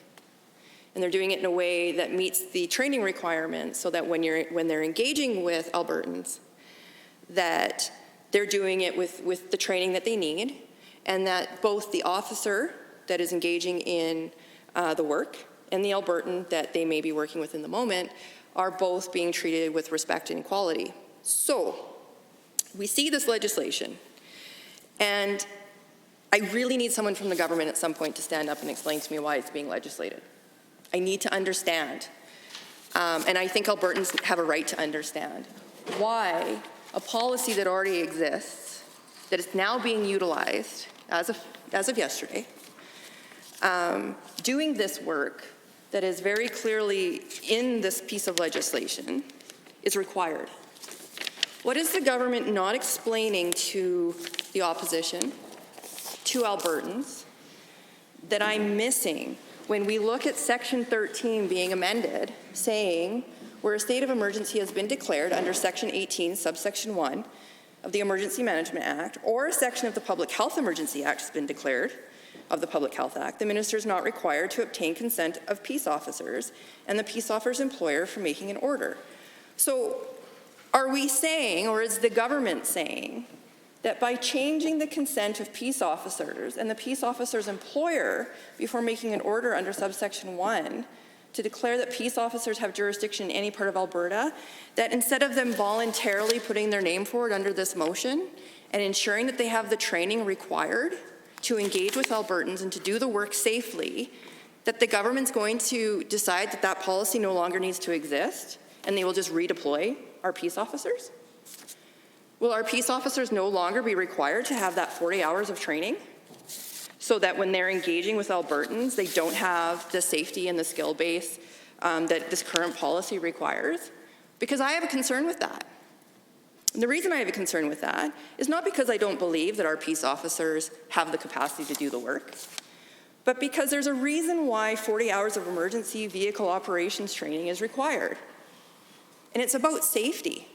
It's about safety for Albertans who are being engaged. It's about safety of our peace officers to ensure that if they are engaging in highway enforcement, that they are keeping themselves safe. We know that it's extremely risky and dangerous to be pulling over a vehicle on Highway 2 at 110 kilometers an hour and trying to get out of your vehicle to engage with a driver, or any other, or a two-lane highway for that matter, going up to Fort McMurray, where it's super tight and you have an officer pulling over a vehicle.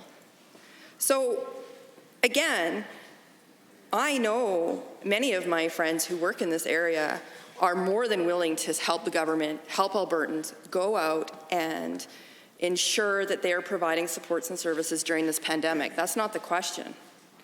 But the question is why would you remove, or why would the government remove, one, the ability for people to volunteer? Because I don't think we would have a shortage of volunteers in the peace officers' world, profession. If anything, they're always more than willing to help out. I mean, if they weren't, they wouldn't be peace officers.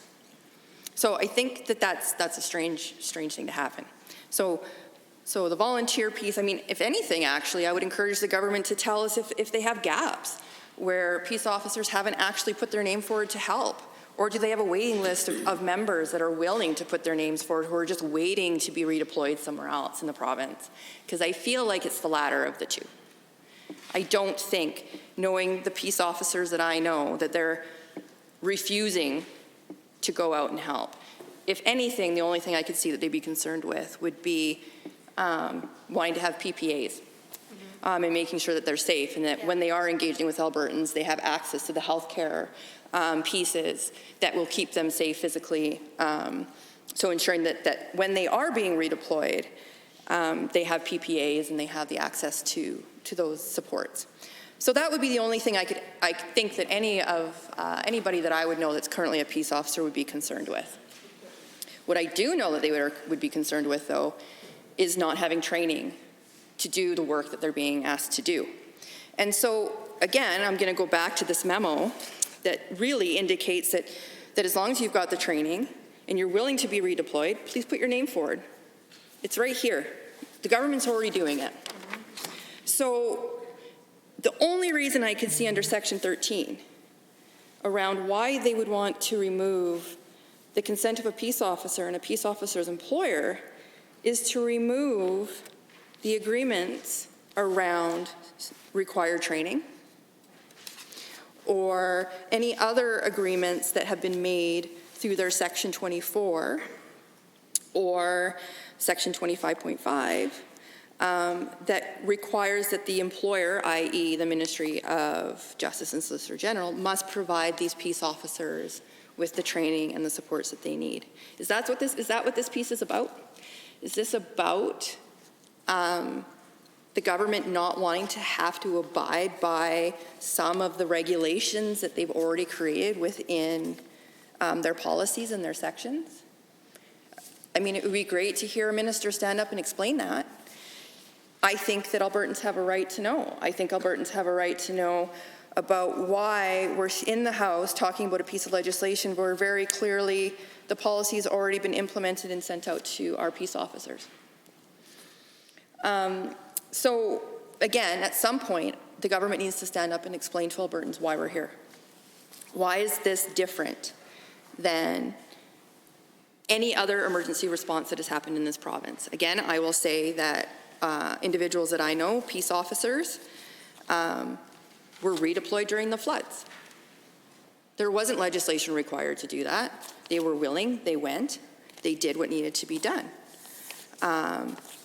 Fort McMurray Fire, same thing. Peace officers more than willing to step up and help out. So what does the government see that is different from those two major scenarios in Alberta about peace officers and responding to supporting Albertans and doing the work that they're very proud to do, and today? Why is this in here? What's changed between Fort McMurray, the floods in Calgary, and what we're dealing with today that would require this government to not even have to consent or have obtained consent from the very people that they're asking to do the work? I don't understand it. And I don't understand why the government won't stand up and explain this to me. When it obviously can just happen. I mean, we see this in this memo. So, I mean, I think, again, anybody would like to comment, that'd be great. 292A is going to soon be available, I believe. The other piece that I would also like to focus on too is, again, why we're looking at, and I think this is something the government still needs to clarify, is how we got from the fine amount to the fine amounts that we are at now. Not saying that individuals that have been diagnosed with COVID who are going out into the community and putting other people at risk should not be held accountable for those actions at all. I'm not saying that. But what I am wondering is how we went from $100 to $100,000 and $500,000. Where did the numbers come from? How did the government decide that $100,000 seemed like a good number? Why not, from $100 to $1,000, or $100 to, I don't know, $10,000, or $100 to now, like I said, we're at $100,000. How many zeros did the government decide made sense, and why so many zeros? There's no clarity, and again, we're in second reading, and we haven't heard at all from the government side to provide rationale as to why some of these decisions were made. Standing Order 292A is available. The Honourable Member for Edmonton Northwest. Well, thank you, Madam Speaker, and thanks to the Honourable Member from Edmonton Manning for perhaps a bit more granular information that sheds some light on this part of the bill. And again, it certainly begs the question. I'm very interested to see that memo that does suggest, and perhaps the Honourable Member can provide some more clarity to me, that the Ministry of Justice is in fact doing those things that this amendment would suggest. And so, again, I think it's worth making the distinction here so that everyone understands that certainly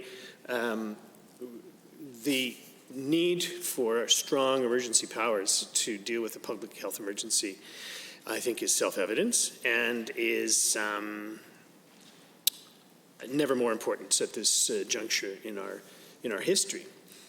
However, it's also just as important to use this legislature to make sure that it's clear that what laws that we are making, or what amendments we're making, or and what have you, are something that's absolutely necessary given the circumstances in which we are functioning here now. Because it's not only just this Emergency Health, Public Health Emergency Powers Amendment Act, Bill 10, that we are that's at stake here, but rather setting a precedent as well to ensure that each piece of legislation that reaches this House while we're sitting is clearly defined as being essential to the emergency that we're dealing with here now, both economic and medical. And so I'm just curious if the honourable member can help us to underline that point again and to, I guess, give us some insight as to how her constituents in Edmonton Manning are being supported by the emergency powers that we have in place here currently, and what changes or what can we offer them, and in turn the entire province, to ensure the highest degree of safety is afforded to all citizens and residents and people that are in Alberta at this time. Thank you. Honourable member for Edmonton Manning. Well, thank you, Madam Speaker. So yeah, I mean, this bulletin's pretty clear. It's basically authorizing employers of the Community Police Officers Level 1 program to provide exemption.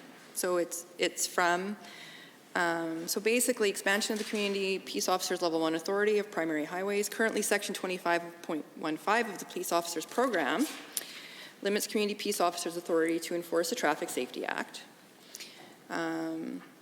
In accordance with the direction from the Minister of Justice and Solicitor General, the Director of Law Enforcement has directed the Peace Officers Program to implement changes.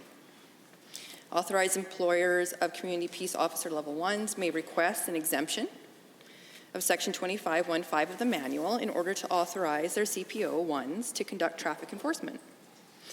All authorized employers must submit the following in order to request an exemption from Section 25.15 of the manual.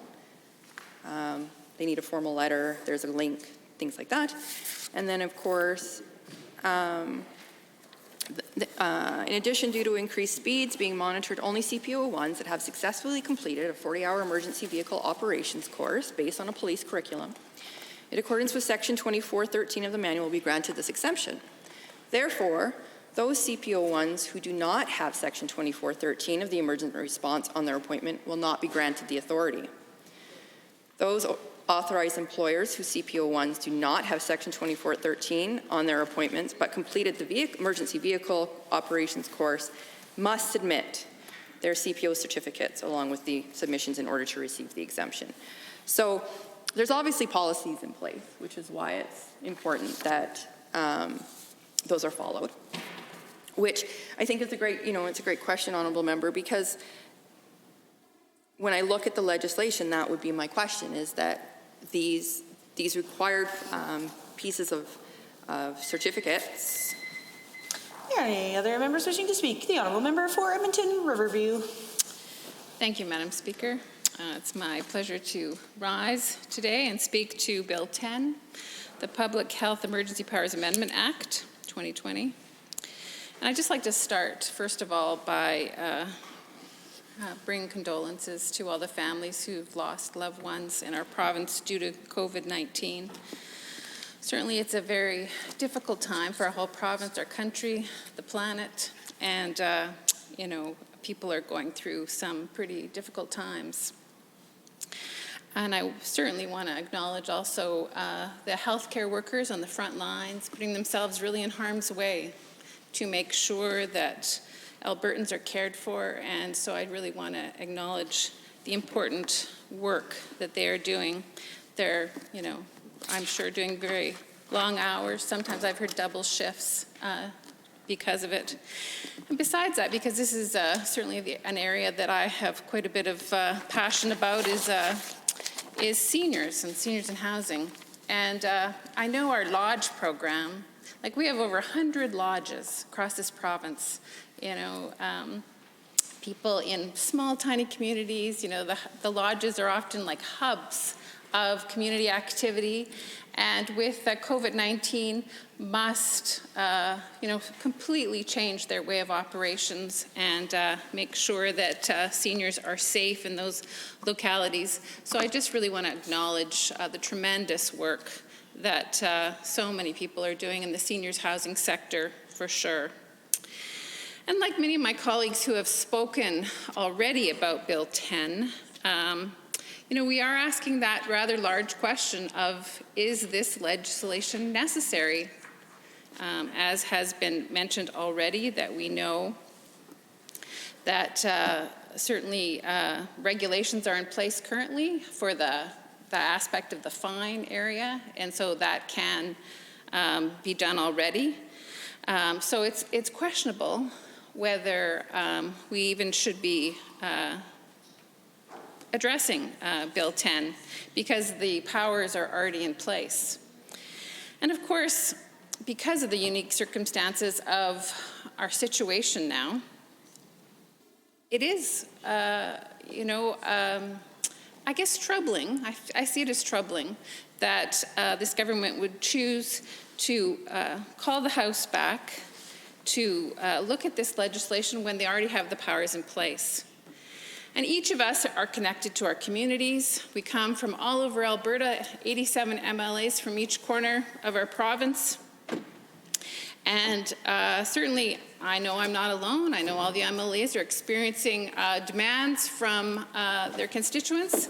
You know, they're afraid. They're trying to navigate provincial programs. Certainly, the casework in my constituent's office has increased dramatically.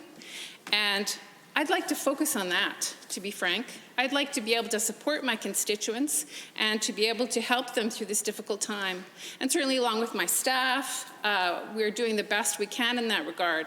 And so when I see that we're back in the House to look at this piece of legislation that's really unnecessary, I'm not clear from the government why we're here, because there is tremendous responsibilities, certainly in my constituency, and I'm sure that's true of many others. And, you know, these aren't like simple, and they're doing that, and I want to be there for them.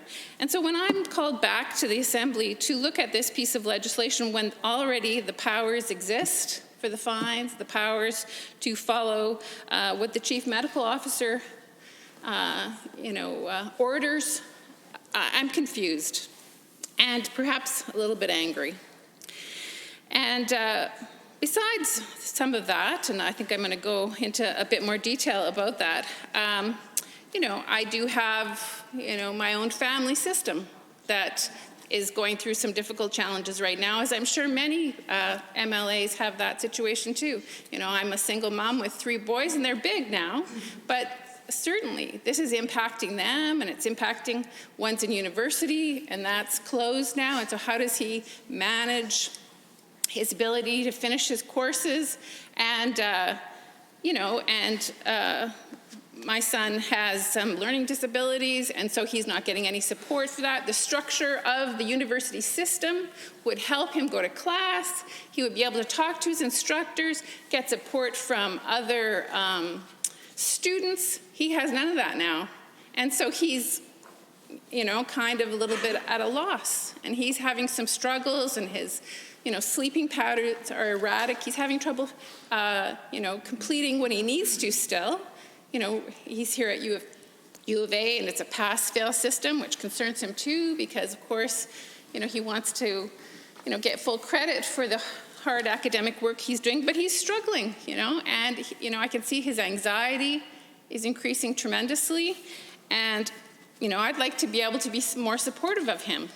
So it's frustrating to me to have to come into the Assembly and talk about a piece of legislation that actually isn't needed.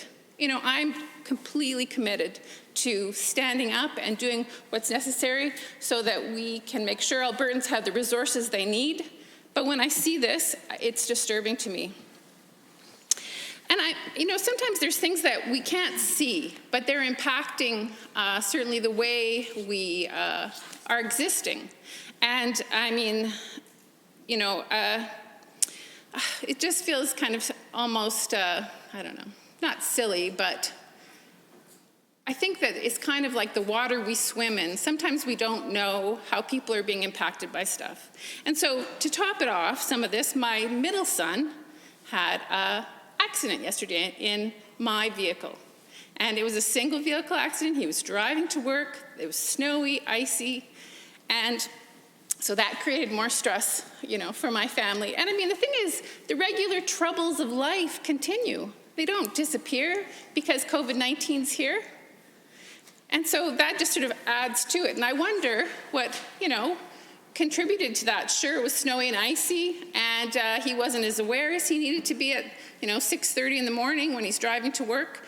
But I mean, that just compounds things. Thankfully, he's okay. I mean, he has some scratches and cuts and bruises, but nothing serious, so I'm very grateful for that. And then just a simple thing, and I mean, I think Albertans have shown how creative they are by this, but when someone has a birthday. So it was my mom's 83rd birthday yesterday, and she lives in a lodge with my dad, who's 90. And so I'm the designated visitor, so I'm the only one who can go and visit, and I get my temperature taken, and I do this full assessment before I get to go in. And so, I, tried to create a party with just me and mom and dad instead of, the whole family system. We did Zoom in people from across Alberta, but everything's harder. Everything's harder. There's many challenges that we're all facing, good and bad, I guess, and I guess I really am asking the government why this Bill 10 was needed. And I think we've heard various things from the government. One of the things that the House Leader did say when he was asked exactly this question was that, well, it deserves debate. Well, many things deserve debate, but we're in extraordinary times. And so I really question, because, even from the few examples that I've just given, why we are being called in. And I know that every one of us, every one of the MLAs here, and certainly the staff included, have different challenges and demands on their time from their own communities. And really, should we be gathering together even in this time? I mean, the chief medical officer did say gatherings of no more than 15. We're way more than 15 in this room.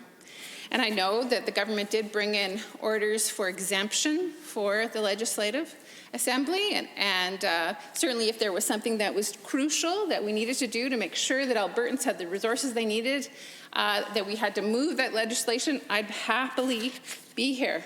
But with this particular bill, I certainly don't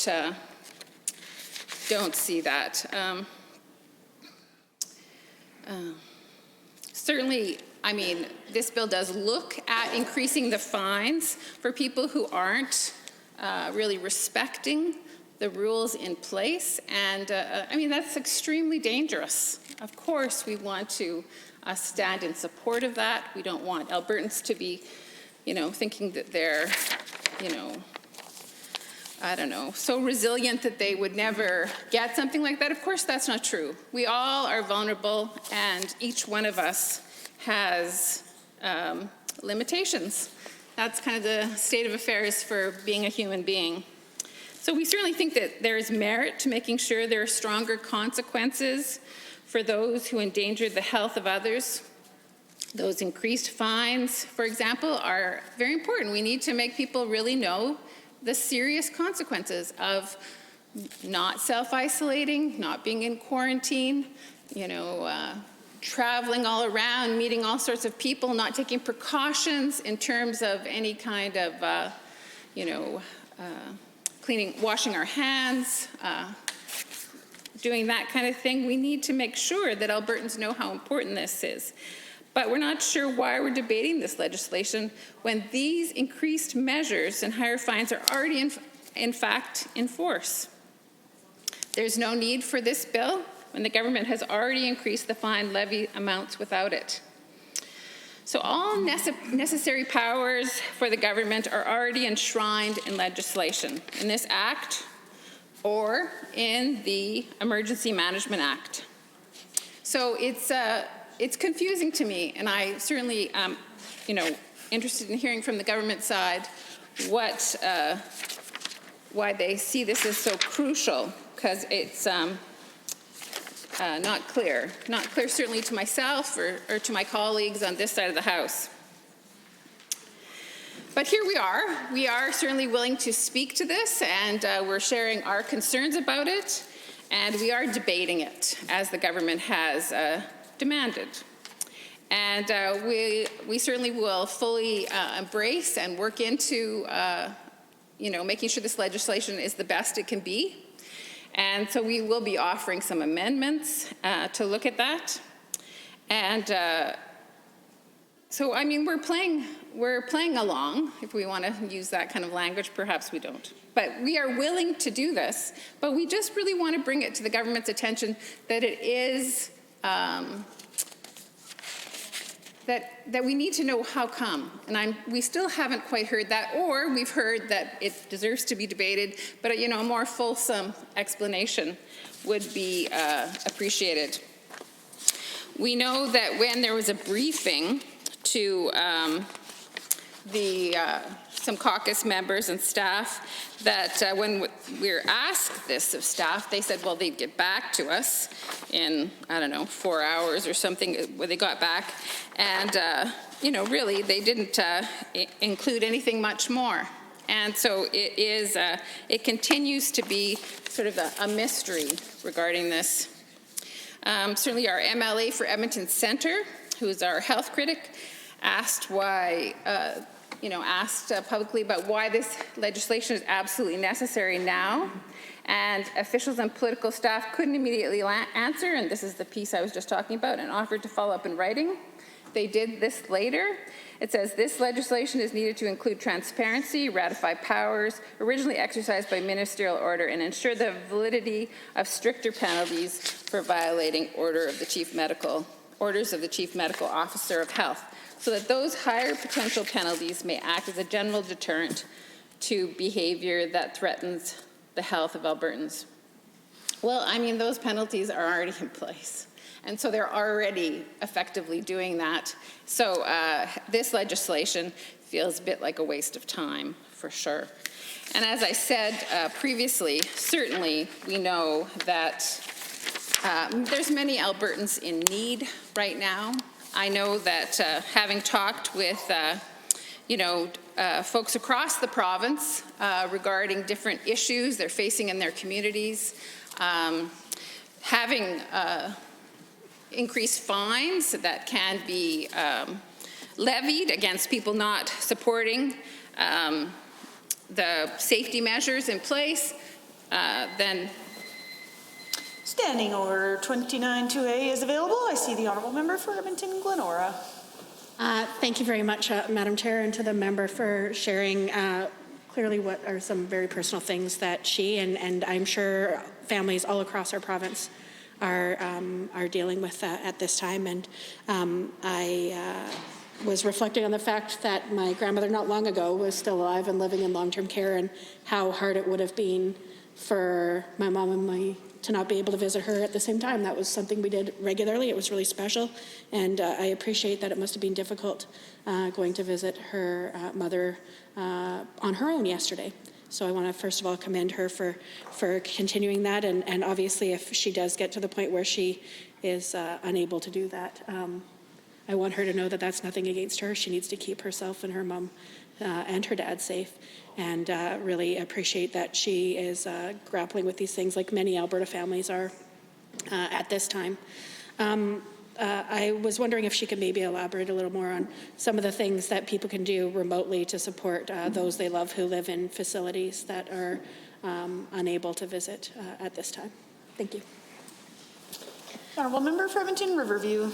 Well, thank you very much. I appreciate the question, because it is very true that, people across Alberta are going to social media, Twitter, Facebook. There was just a public cry for PPE, personal protective equipment for a seniors lodge in Slave Lake. So they're asking, do people have those thermometers that go on your forehead? Do people have face masks? Do people have cleaning supplies? Also, that's another need for this community. I've heard from many lodge providers across the province that maybe they have a week's left of these PPEs or cleaning equipment. And so there is this public cry for that. And certainly That's what we need to be focusing on, because without those preventative measures, certainly fines are important, which we're already able to be in place. But this is the thing that we should be focusing on. And I mean, when you're working in a lodge situation, like the average age of people in lodges is about 89. So it's not a population. Sometimes people think, oh, you're 65, you're a senior, you can live in a lodge.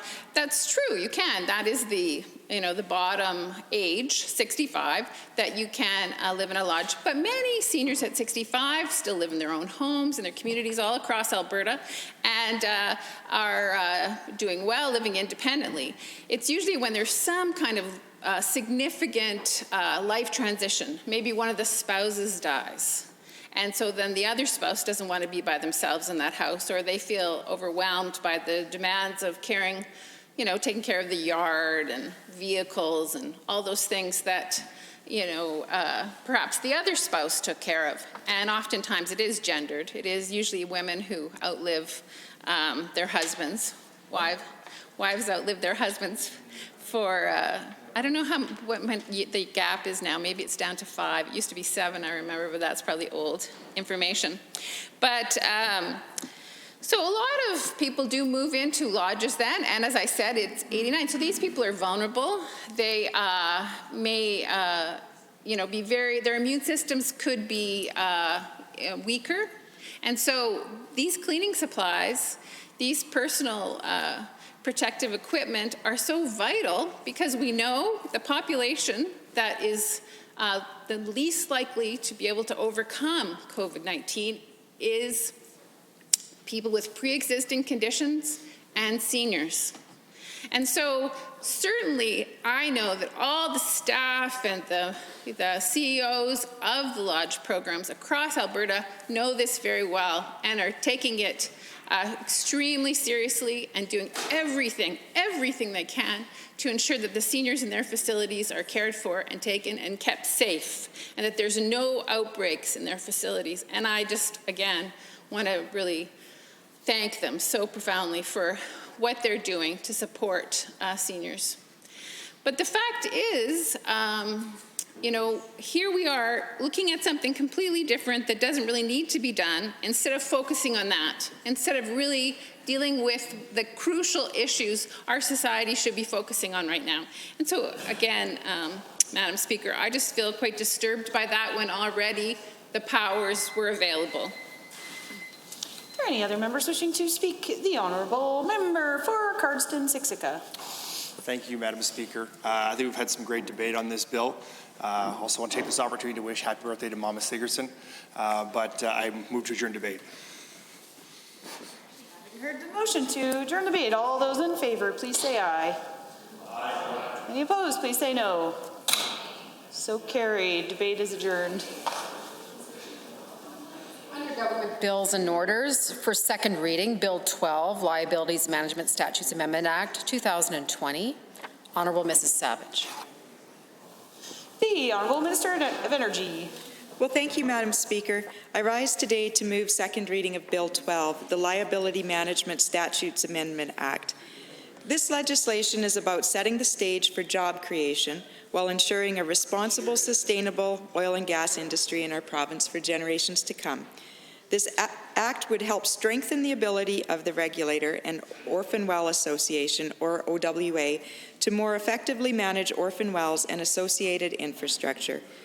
The legislation includes amendments to the Oil and Gas Conservation Act and the Pipeline Act.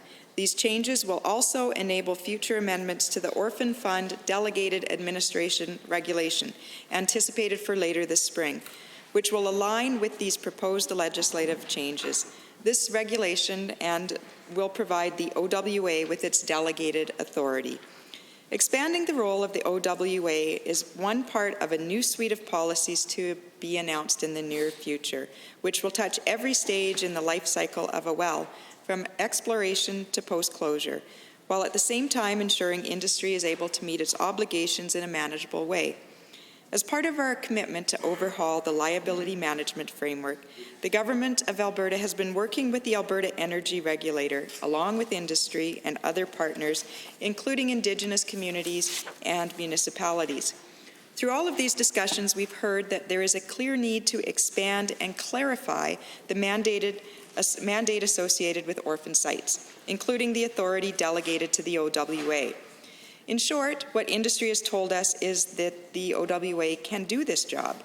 In early March, the Alberta government extended its loan to the OWA by up to $100 million, allowing the association to immediately speed up their reclamation efforts while also generating much-needed jobs in the oil services sector.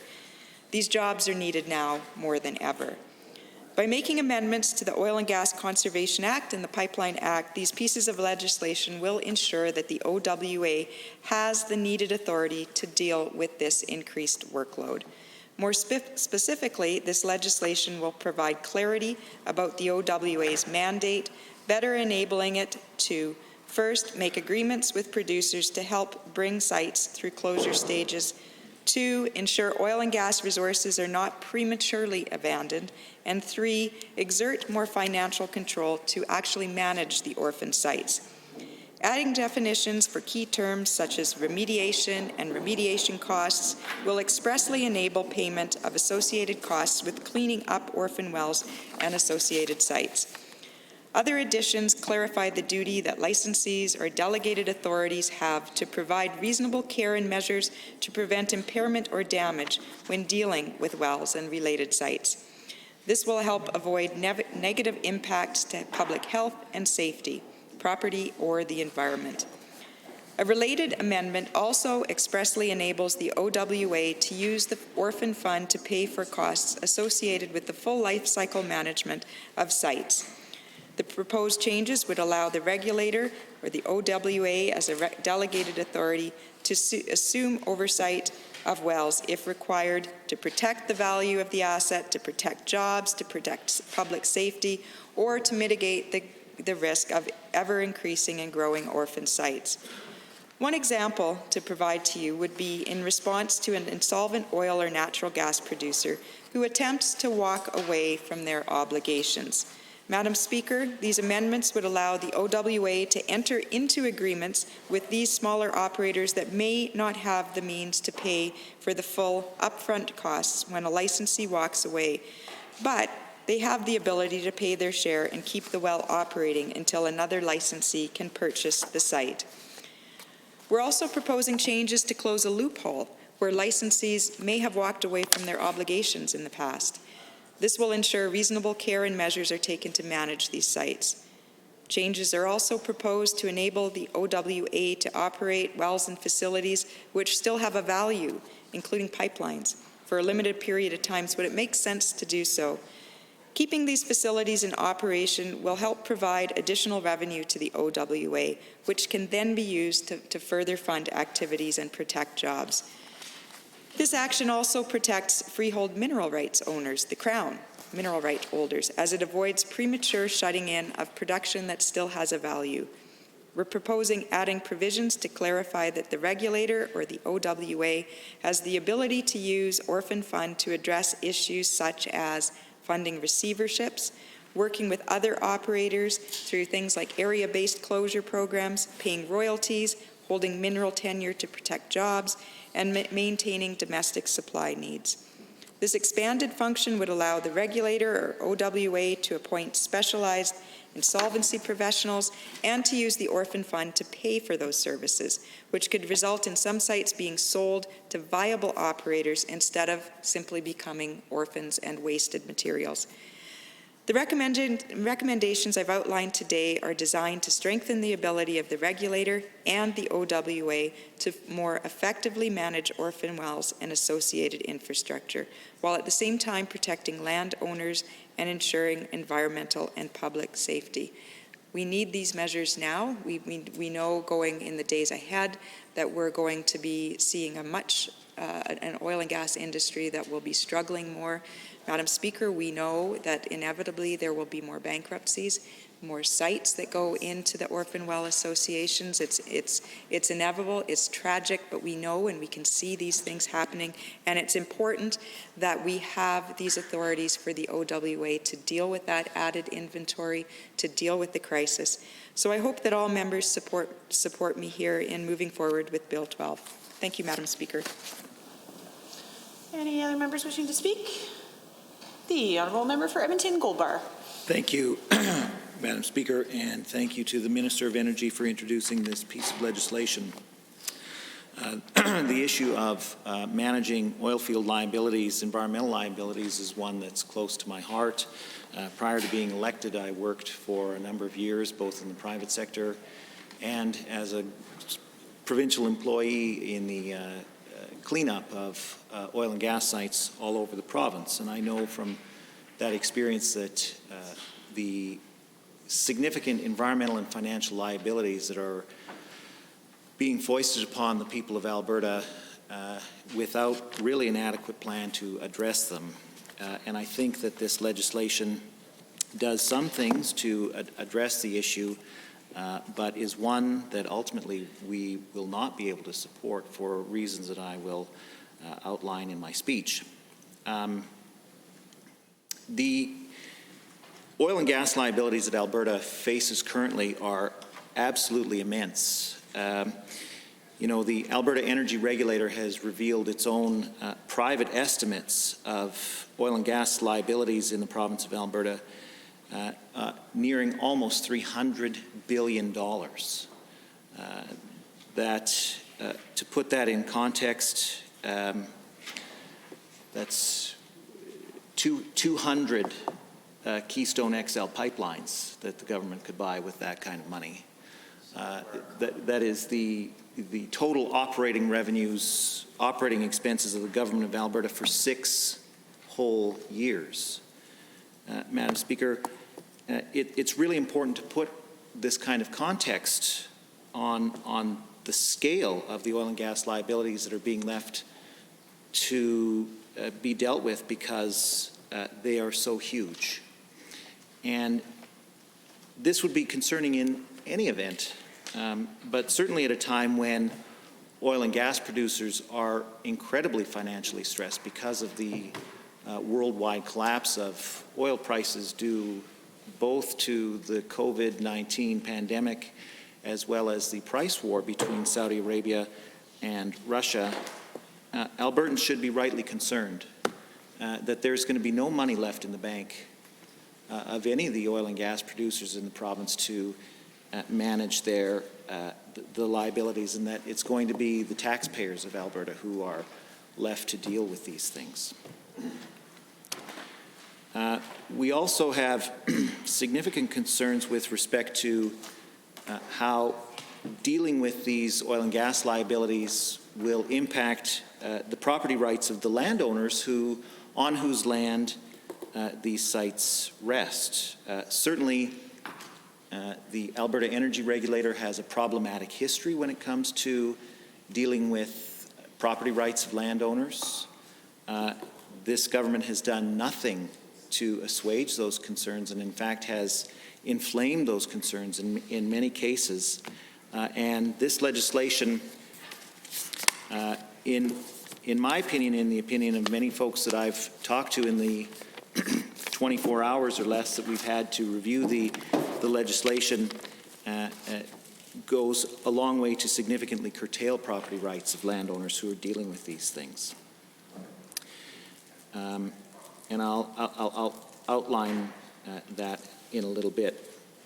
First of all, Madam Speaker, though, I do want to highlight some of the things that I'm glad to see are in this legislation. And first of all, I'm very glad to see that remediation is specifically spelled out as a legislative requirement for the closure of oil and gas sites in this province.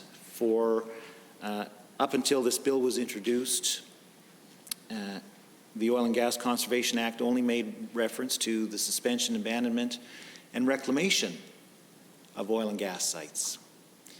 And, it's not always easy to explain to folks what the difference between remediation and reclamation is. And in fact, when I was an employee of Alberta Environment, we often acted as if the word reclamation in the legislation included remediation.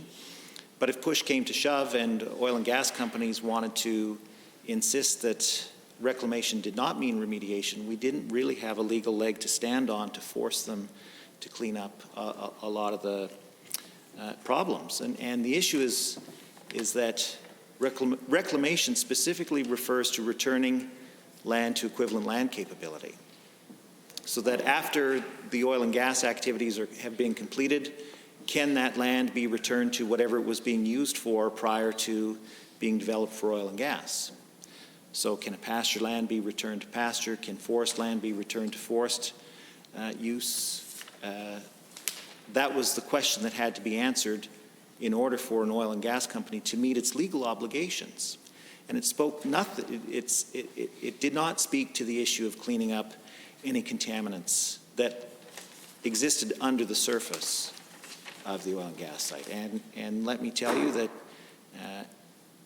I don't think I came across a single oil and gas site in my time working in that industry where there weren't significant remediation issues that needed to be addressed. And most oil and gas companies were happy to deal with them, but not all of them were. And I'm glad that this legislation actually identifies that remediation is something that is explicitly expected of an oil and gas operator to complete before closing a facility. We're also glad to see that the Orphan Well Association is actually given the ability to manage assets so that it, as I understand it, not only is it now responsible for abandoning, suspending, remediating, and reclaiming orphan wells, but it can also manage productive assets, as the Minister of Energy has stated, to at least fund the cleanup of the wells. This is in principle a good idea. However, I think we would like to see many more safeguards to ensure that this is the case, because right now it is the case that when an oil and gas company goes bankrupt, they can sell off their productive assets and spin off the unproductive liabilities to the Orphan Well Association. And that leaves the solvent oil and gas companies with the bill to clean those up. And in principle, now we're empowering the Orphan Well Association to operate productive facilities to generate revenue, but there's no guarantee that that's the case. So I would hope that members of Executive Council in debate, either at second reading or possibly Committee of the Whole, can clarify what their intent is with respect to turning over productive assets to the Orphan Well Association when an oil and gas company goes bankrupt, so that there is at least money in the Orphan Well Association fund coming into the fund to deal with these liabilities. Because as I read the legislation, there's no guarantee that those productive assets will automatically be turned over to the Orphan Well Association when a company goes bankrupt, and we would certainly like to see that.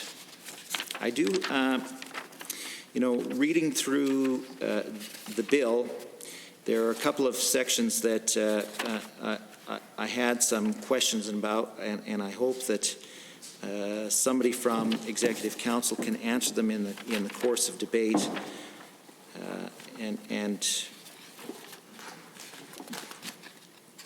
Sorry, Madam Speaker. I'm trying to speak and read the bill at the same time. Like I said, it's challenging when this is dropped on us. Oh, right, yes. So, Section 12 is amended by adding the following after subsection 2, where a delegated authority takes over management and control of a facility and is not the owner or holder of the mineral rights associated with the facility. The delegated authority shall not undertake any production without the consent of the owner or holder of the mineral rights and the person who has the right to win, work, and recover the minerals. And forgive me, Madam Speaker, through you to the members of Executive Council, I'm not entirely sure how that section will allow the Orphan Well Association to take over productive assets of bankrupt companies. So I don't know if automatically the mineral rights are transferred to the Orphan Well Association or not in these cases, and I can see from the minister's response that they aren't necessarily. And so we have grave concerns then about the Orphan Well Association's ability under this legislation to operate these productive assets if they have to seek the consent of the mineral rights holder. But I guess the most pressing concern that we have is with the amendments to Section 101. And forgive me, Madam Speaker, I'm trying to find that, and here I have it now. And that deals with entry onto land. Now, Section 101 has changed the rules around entry onto land and says that a person ordered, directed, or authorized to provide reasonable care and measures to prevent impairment or damage in respect to facilities, et cetera, is entitled to have access to and may enter on the land and any structures on the land concerned for the purposes of providing the reasonable care and measures to prevent impairment or damage for the suspension, abandonment, remediation, and reclamation. Now, this section dramatically changes the ability of any licensee, not necessarily the Orphan Well Association, but anybody who is ordered by the Alberta Energy Regulator to go in and look after these wells, to enter onto property that isn't necessarily theirs. They don't have to seek consent of the landowner. In fact, that section, the requirement to seek consent of the landowner has been explicitly removed in this legislation. That's incredibly concerning, because we know that landowners are already in a place of weakness when it comes to negotiating with oil and gas companies who try to enter their land, or negotiating with oil and gas companies for payment. We have a significant problem with oil and gas companies not paying their surface rights or their surface leases to landowners. We have a significant number of oil and gas companies who create nothing but problems on property when they go in and enter the property and don't clean it up, don't deal with those problems. And this piece of legislation strips away the ability of property owners to even give consent. It doesn't even require them to give consent, when the old legislation did. This has been done without any consultation whatsoever. Minister of Energy has said that she's consulted with industry and she's consulted with First Nations. That's fine. There is not a single actual landowner who claims that they've been consulted with in any way on this change. And so for the Minister of Energy to use the cover of a pandemic to significantly strip property rights from landowners is incredibly concerning. It's incredibly concerning because we're all confined to home except for those of us here in the legislature. So all we have to do is, all we can do right now is write emails that go unanswered, make phone calls that go unanswered, try to connect with our representatives on social media if we're not blocked by them for being persistent with our requests to deal with these questions. So at a time when the people of Alberta have their abilities to engage in the democratic process severely restricted, this government comes in and removes the few property rights that landowners have when it comes to dealing with oil and gas. And I can tell you, Madam Speaker, that property owners in rural Alberta who are dealing with these liabilities are absolutely hopping mad. And I know that backbench MLAs from the government caucus are hearing are hearing issues, are hearing from their constituents about this issue, and I'm certainly looking forward to hearing them stand up in the legislature today and explaining to the people of Alberta why they can support this legislation when they know that it's going to take away property rights from the constituents that they've been sent here to represent.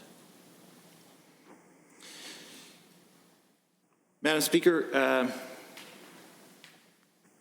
we have an incredible problem to deal with, and we cannot kick this can down the road, especially at a time when the Minister of Energy herself has admitted that we expect bankruptcies to skyrocket in the oil and gas industry here in Alberta.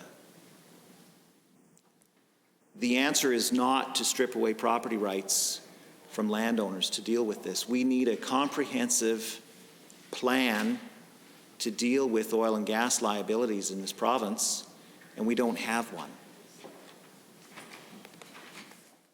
And that is very concerning for all of the people of the province. I certainly don't want to be responsible for leaving a $300 billion bill for my children and grandchildren to have to deal with because we didn't have the foresight and the fortitude to make the polluters pay when we had the opportunity to do so.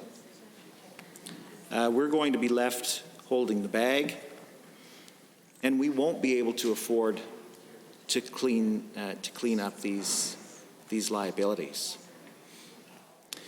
Madam Speaker, I think that we will have a number of other things to add when it comes to highlighting concerns with this bill, but I just want to say that I hope that the Minister of Energy and the Government Caucus MLAs take the opportunity to reach out to their constituents and listen to them, because no one is telling them to go ahead with this legislation.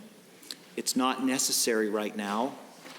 It's not a very good time to be restricting property rights like this when we don't have the democratic ability to engage in the consultation process that should have been conducted by this government before they introduced the legislation. And so for that reason, Madam Speaker, I urge the government to withdraw this bill, go back to the drawing board, conduct real consultation once the pandemic is over, and come forward with a thoughtful plan to adequately deal with oil and gas liabilities that the province of Alberta is going to be left with, and make sure that property rights are protected and strengthened as a result. And so for all of these reasons, Madam Speaker, I cannot support this legislation, and I urge all of my colleagues here in the legislature to also vote against it. Are there any other speakers wishing to speak? There's no 29-2A yet. The Honourable, no, you cannot speak. The Honourable Member for Edmonton Rutherford? She can't speak yet. Oh, okay. Maybe on your 29-2A. Thank you. This is not 29-2A. No, good. Okay. Thank you very much, Madam Speaker. I appreciate the opportunity to speak to Bill 12. As I've indicated earlier on this morning, I have some question, of course, as to why we are addressing Bill 12 at this particular time. Certainly, I have some positive things to say about the intentions of Bill 12 and the direction it's going and the ways in which I'd like to support it. But I think you'll hear soon enough that my overall argument is that this is a bill that has plenty of opportunity to be improved through discussion in the House and discussion outside of the House with members of the larger Alberta community, including, of course, the First Nations and Métis communities in this province. And as such, my first concern is that we are here in the middle of a COVID-19 crisis, talking about a bill that has nothing to do with that, so it doesn't fit the criteria of emergency discussion that would seem to be the underlying reason for our return to the House at this particular time. And of course makes me certainly question whether or not the return to the House was intended to provide appropriate tools to the government as they ostensibly say they are trying to do in Bill 10, which we have demonstrated, in fact, they are not doing. And instead, it seems to be a cover for sliding through a bill like Bill 12, which, while it has some incredibly important aspects to it and some, I would imagine, some good intent behind it, certainly is not ready to be rushed through and needs a lot of attention, both within the House and outside of the House, to improve it. I do want to say that I am quite encouraged that this government is looking at orphan dwells and is wanting to move ahead in terms of dealing with the huge liability issues that we have in this province with regard to orphan wells, and of course the environmental concerns with wells that have been abandoned and not properly reclaimed. So I want to say thank you to the government for introducing this idea into the House. I really wish that they would take some time to get it right, though, before they move ahead, and not use this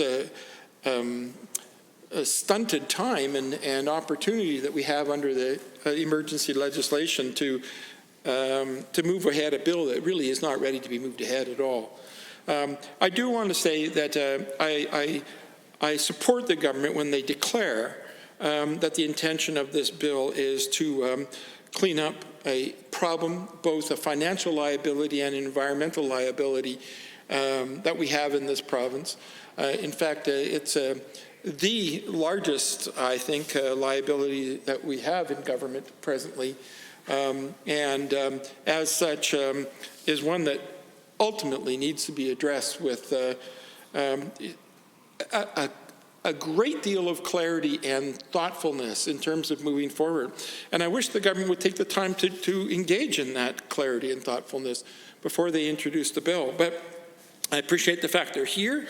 I appreciate the fact that, when we were in government in 2017, that our government provided $235 million to the Orphan Well Association to move ahead on this. And as a result, we saw some really positive movement out there on the land, moving from about 259 well reclamations to 799 well reclamations, almost tripling the, more than tripling, the number of wells reclaimed. So we know that this is a positive thing to be doing. We know that it has results, and we know that given that it was initially an NDP idea, it was a good idea. But I'm glad you got on board and that you're supporting this, and I'm glad that there is some emphasis on clarifying and establishing responsibilities for orphan wells. That there is a continual reinforcement of the idea that responsibility for cleaning up these sites stays with the industry. Although government obviously is taking massive responsibility in providing all of these funds, as they always do, as evidence has shown that government intervention is highly important in ensuring the success of major industries around the world. Indeed, most advancements in areas such as oil and gas have actually come because of government intervention, starting under the Lougheed government when a great deal of research funding was applied to the very idea of extracting oil from the oil sands, and of course the investment at that time of the provincial government in Suncor's predecessor to ensure that Alberta would benefit. So I'm glad to see that this government is on board with the need for government intervention to preserve the well-being and the interests of the province of Alberta. So thank you very much for that. We also appreciate the fact that the government is trying to make some effort to protect the viability of the assets. I know that there's a lot of concern with regard to the Supreme Court decision with regard to the Redwater decision, that there would be some, the result would be some frozen assets, and that the government is concerned about that. And I appreciate that we want to make sure that that doesn't happen. But I'm very concerned that the government has not taken the time to clearly articulate here in this House what it is about the Redwater decisions that they find to be problematic. Because there are some things about the Redwater decision that I think are very positive. And I would certainly want to know what the government is trying to resolve here with regard to that decision. If, in fact, they are in disagreement with the Supreme Court that we need to protect the rights of the landowners and, of course, First Nations interests in these decisions over creditors, then I'm going to be very concerned about their decision to challenge the Redwater decision and to move ahead in this direction. So I really want some clarity. No accusation here.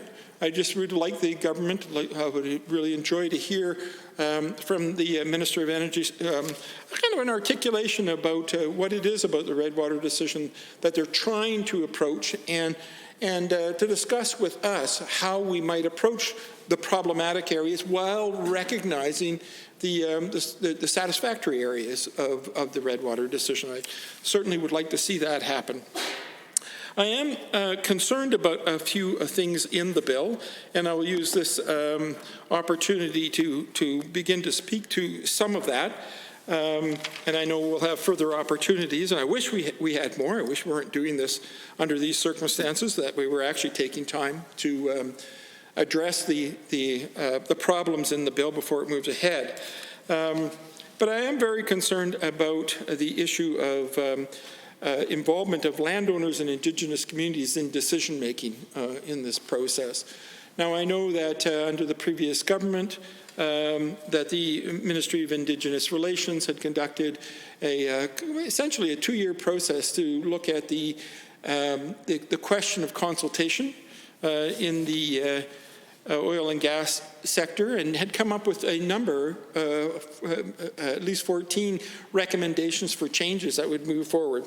Not all of which would be relevant here in this particular case, but some of them certainly would be, particularly with regard to some of the planning for the decommissioning of industry sites in Indigenous communities. And I was very discouraged in the estimates process when addressing to the Minister of Indigenous Relations what had been happening with those recommendations that had been developed in consultation with all the First Nations, all of the Métis settlements, and in fact all the municipalities and all the industries. We had multiple, I think somewhere in the neighborhood of a dozen meetings with each of those groups, where every mayor in the province was invited to come, every First Nations, every oil and gas industry, and every Métis settlement members were invited, and Métis Nation members were invited to come and talk about that process. And the underlying, while there were specific recommendations made, the underlying theme was that the First Nations and Métis members of the community really wanted to have a role in establishing how and when projects would begin, and how they would be conducted while they were going on, and importantly here under this particular bill, how they would be closed down, and what would be the process. And quite simply, it came down to a request by First Nations and Métis communities in the province to actually be at the table to define what it is that would constitute an appropriate reclamation of sites. That it wasn't simply a matter of burying whatever it was that you had built and then planting some trees on top. That was an unacceptable definition of reclamation. That there were some intrinsic natural philosophies and guidelines that should be used to decide when reclamation had occurred. And that would include, from a First Nations perspective, for example, an assessment of what types of plants and animals would need to be viably living in the area to determine that, in fact, it had been properly reclaimed by Mother Nature. Having some plants and animals is not appropriate if they are not the appropriate plants and animals, and they are very clear about that. And of course, I bring a wisdom that I don't have from not having spent as much time on the land as them. But they would talk about it's not good enough to simply have planted in a poplar tree. If you don't also have some of the other parts of the natural cycle there to ensure that the growth of that tree is enhanced by the presence of things like voles, something I wouldn't have even imagined was necessary in order to enhance the well-being of the environment. And yet the elders were able to identify that type of particular need in order to be able to define whether or not a reclamation had happened appropriately. And what I'm concerned about here is that the decision about what is reasonable care and what is reclamation has been left with the AER, and again does not provide a very clear space for bringing in the First Nations communities and the elders in defining what is appropriate reclamation here. How do we actually know that it isn't just simply a patch of land with a few trees plunked in it, but is actually a livable ecological environment? And that's the piece that I'm concerned about here, is the lack of input. Now, I imagine this, I haven't had the opportunity, but I imagine that the same kind of question would be true of other landowners, like farmers, for example, or ranchers. That it isn't a matter of somebody else determining, yes, that land is now available for you to return to farming or to return to ranching, but that the farmers and ranchers themselves may want to have some role in making a determination as to whether or not that land is appropriate for the task they want to put it to. It may be filled with dirt. It may be covered with trees or other kinds of plants, but that doesn't necessarily make it appropriate for the use that they need to put it to. And the land and the use that land originally had in their job site and their employment. So I guess I'm very concerned about what kind of consultation was done on Bill 12 in the Indigenous communities and with the landowners, farmers and ranchers in particular, but of course all landowners, and what role has been defined by the Act in ensuring that it is their voice that is echoed in the final declaration that the reclamation has occurred to an appropriate level.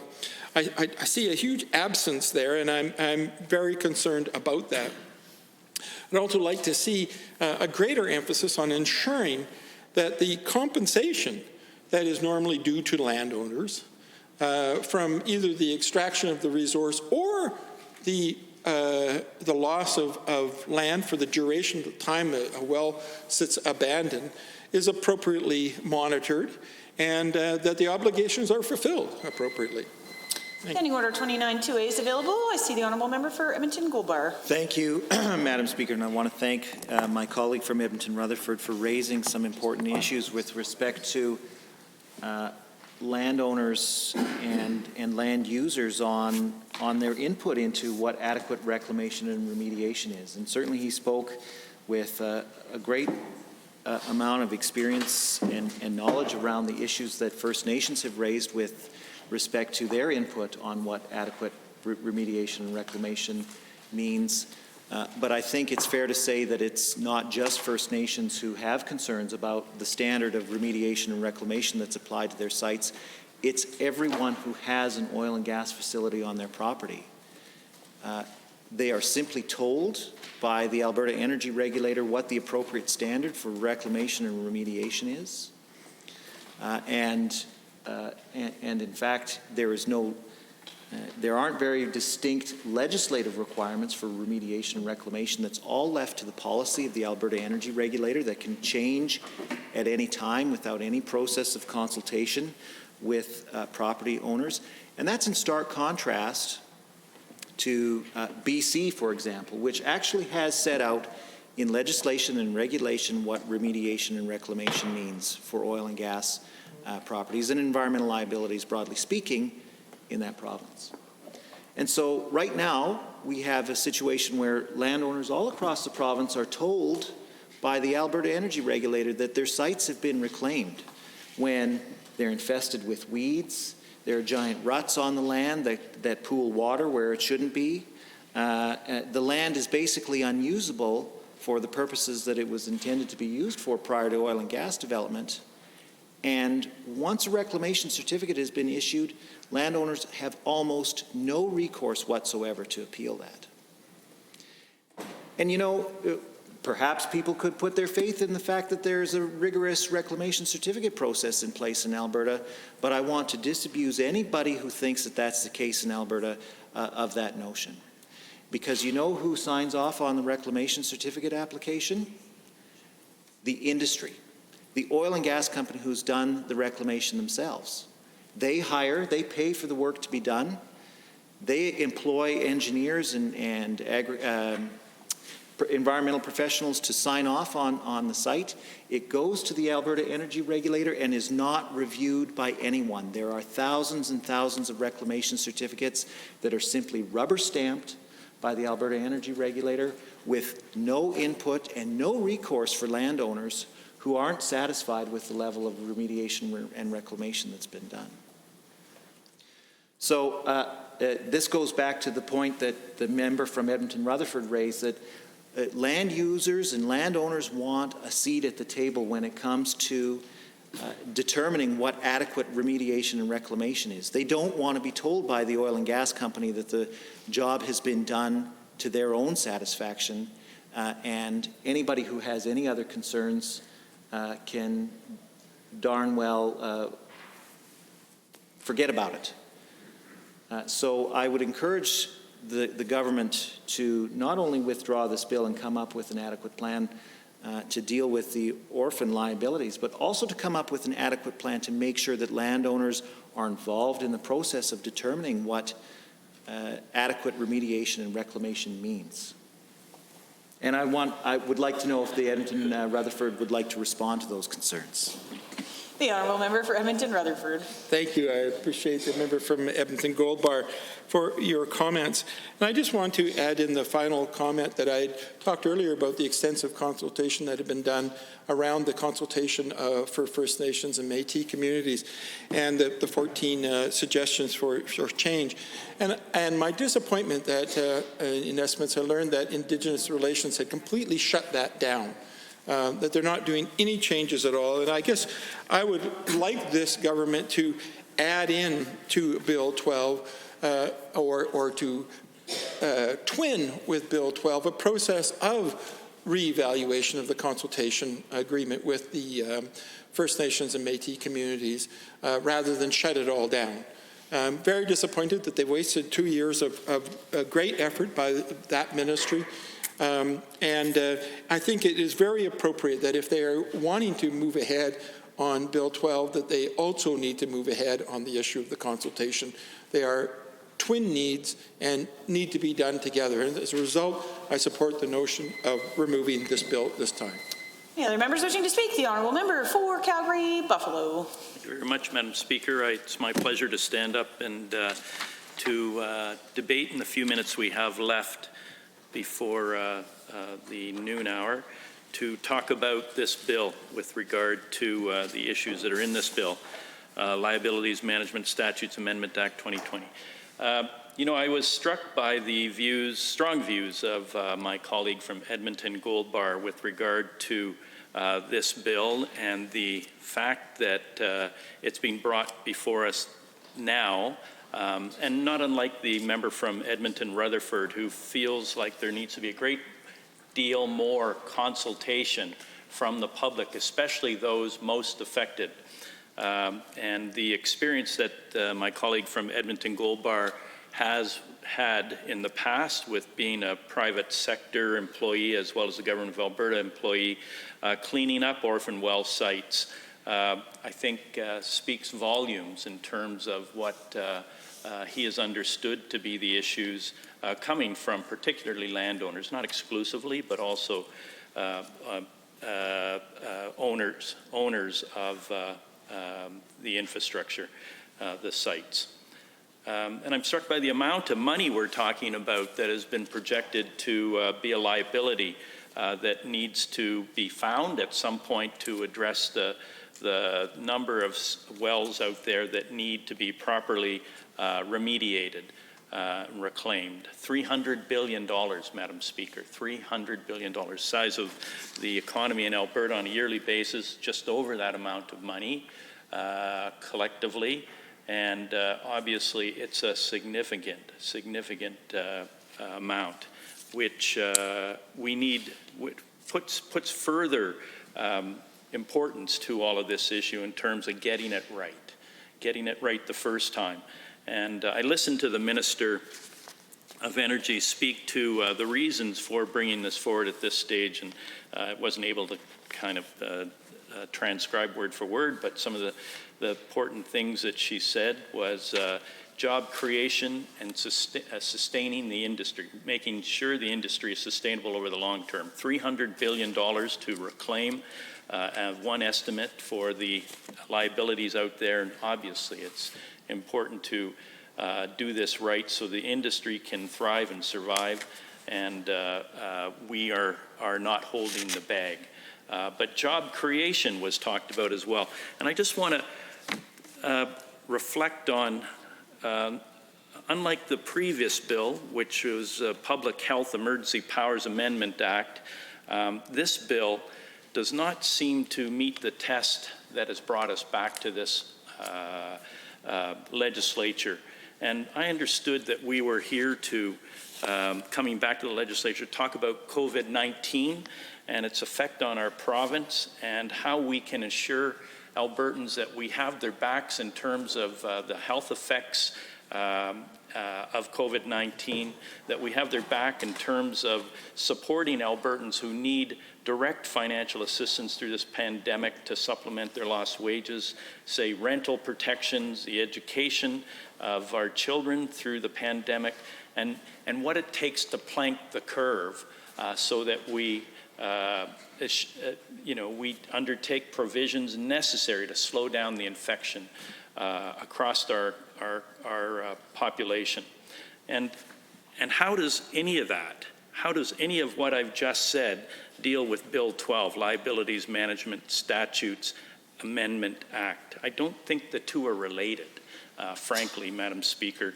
And I think we need to get this right, and we're not getting it right if we don't listen to the views and have more time and attention paid to particularly landowners who have had active infrastructure that now closed in or now abandoned, suspended on their property. If we don't get their input, and they're not the only people who have a need to give us input. Obviously, many Albertans are concerned with this issue and need to be heard.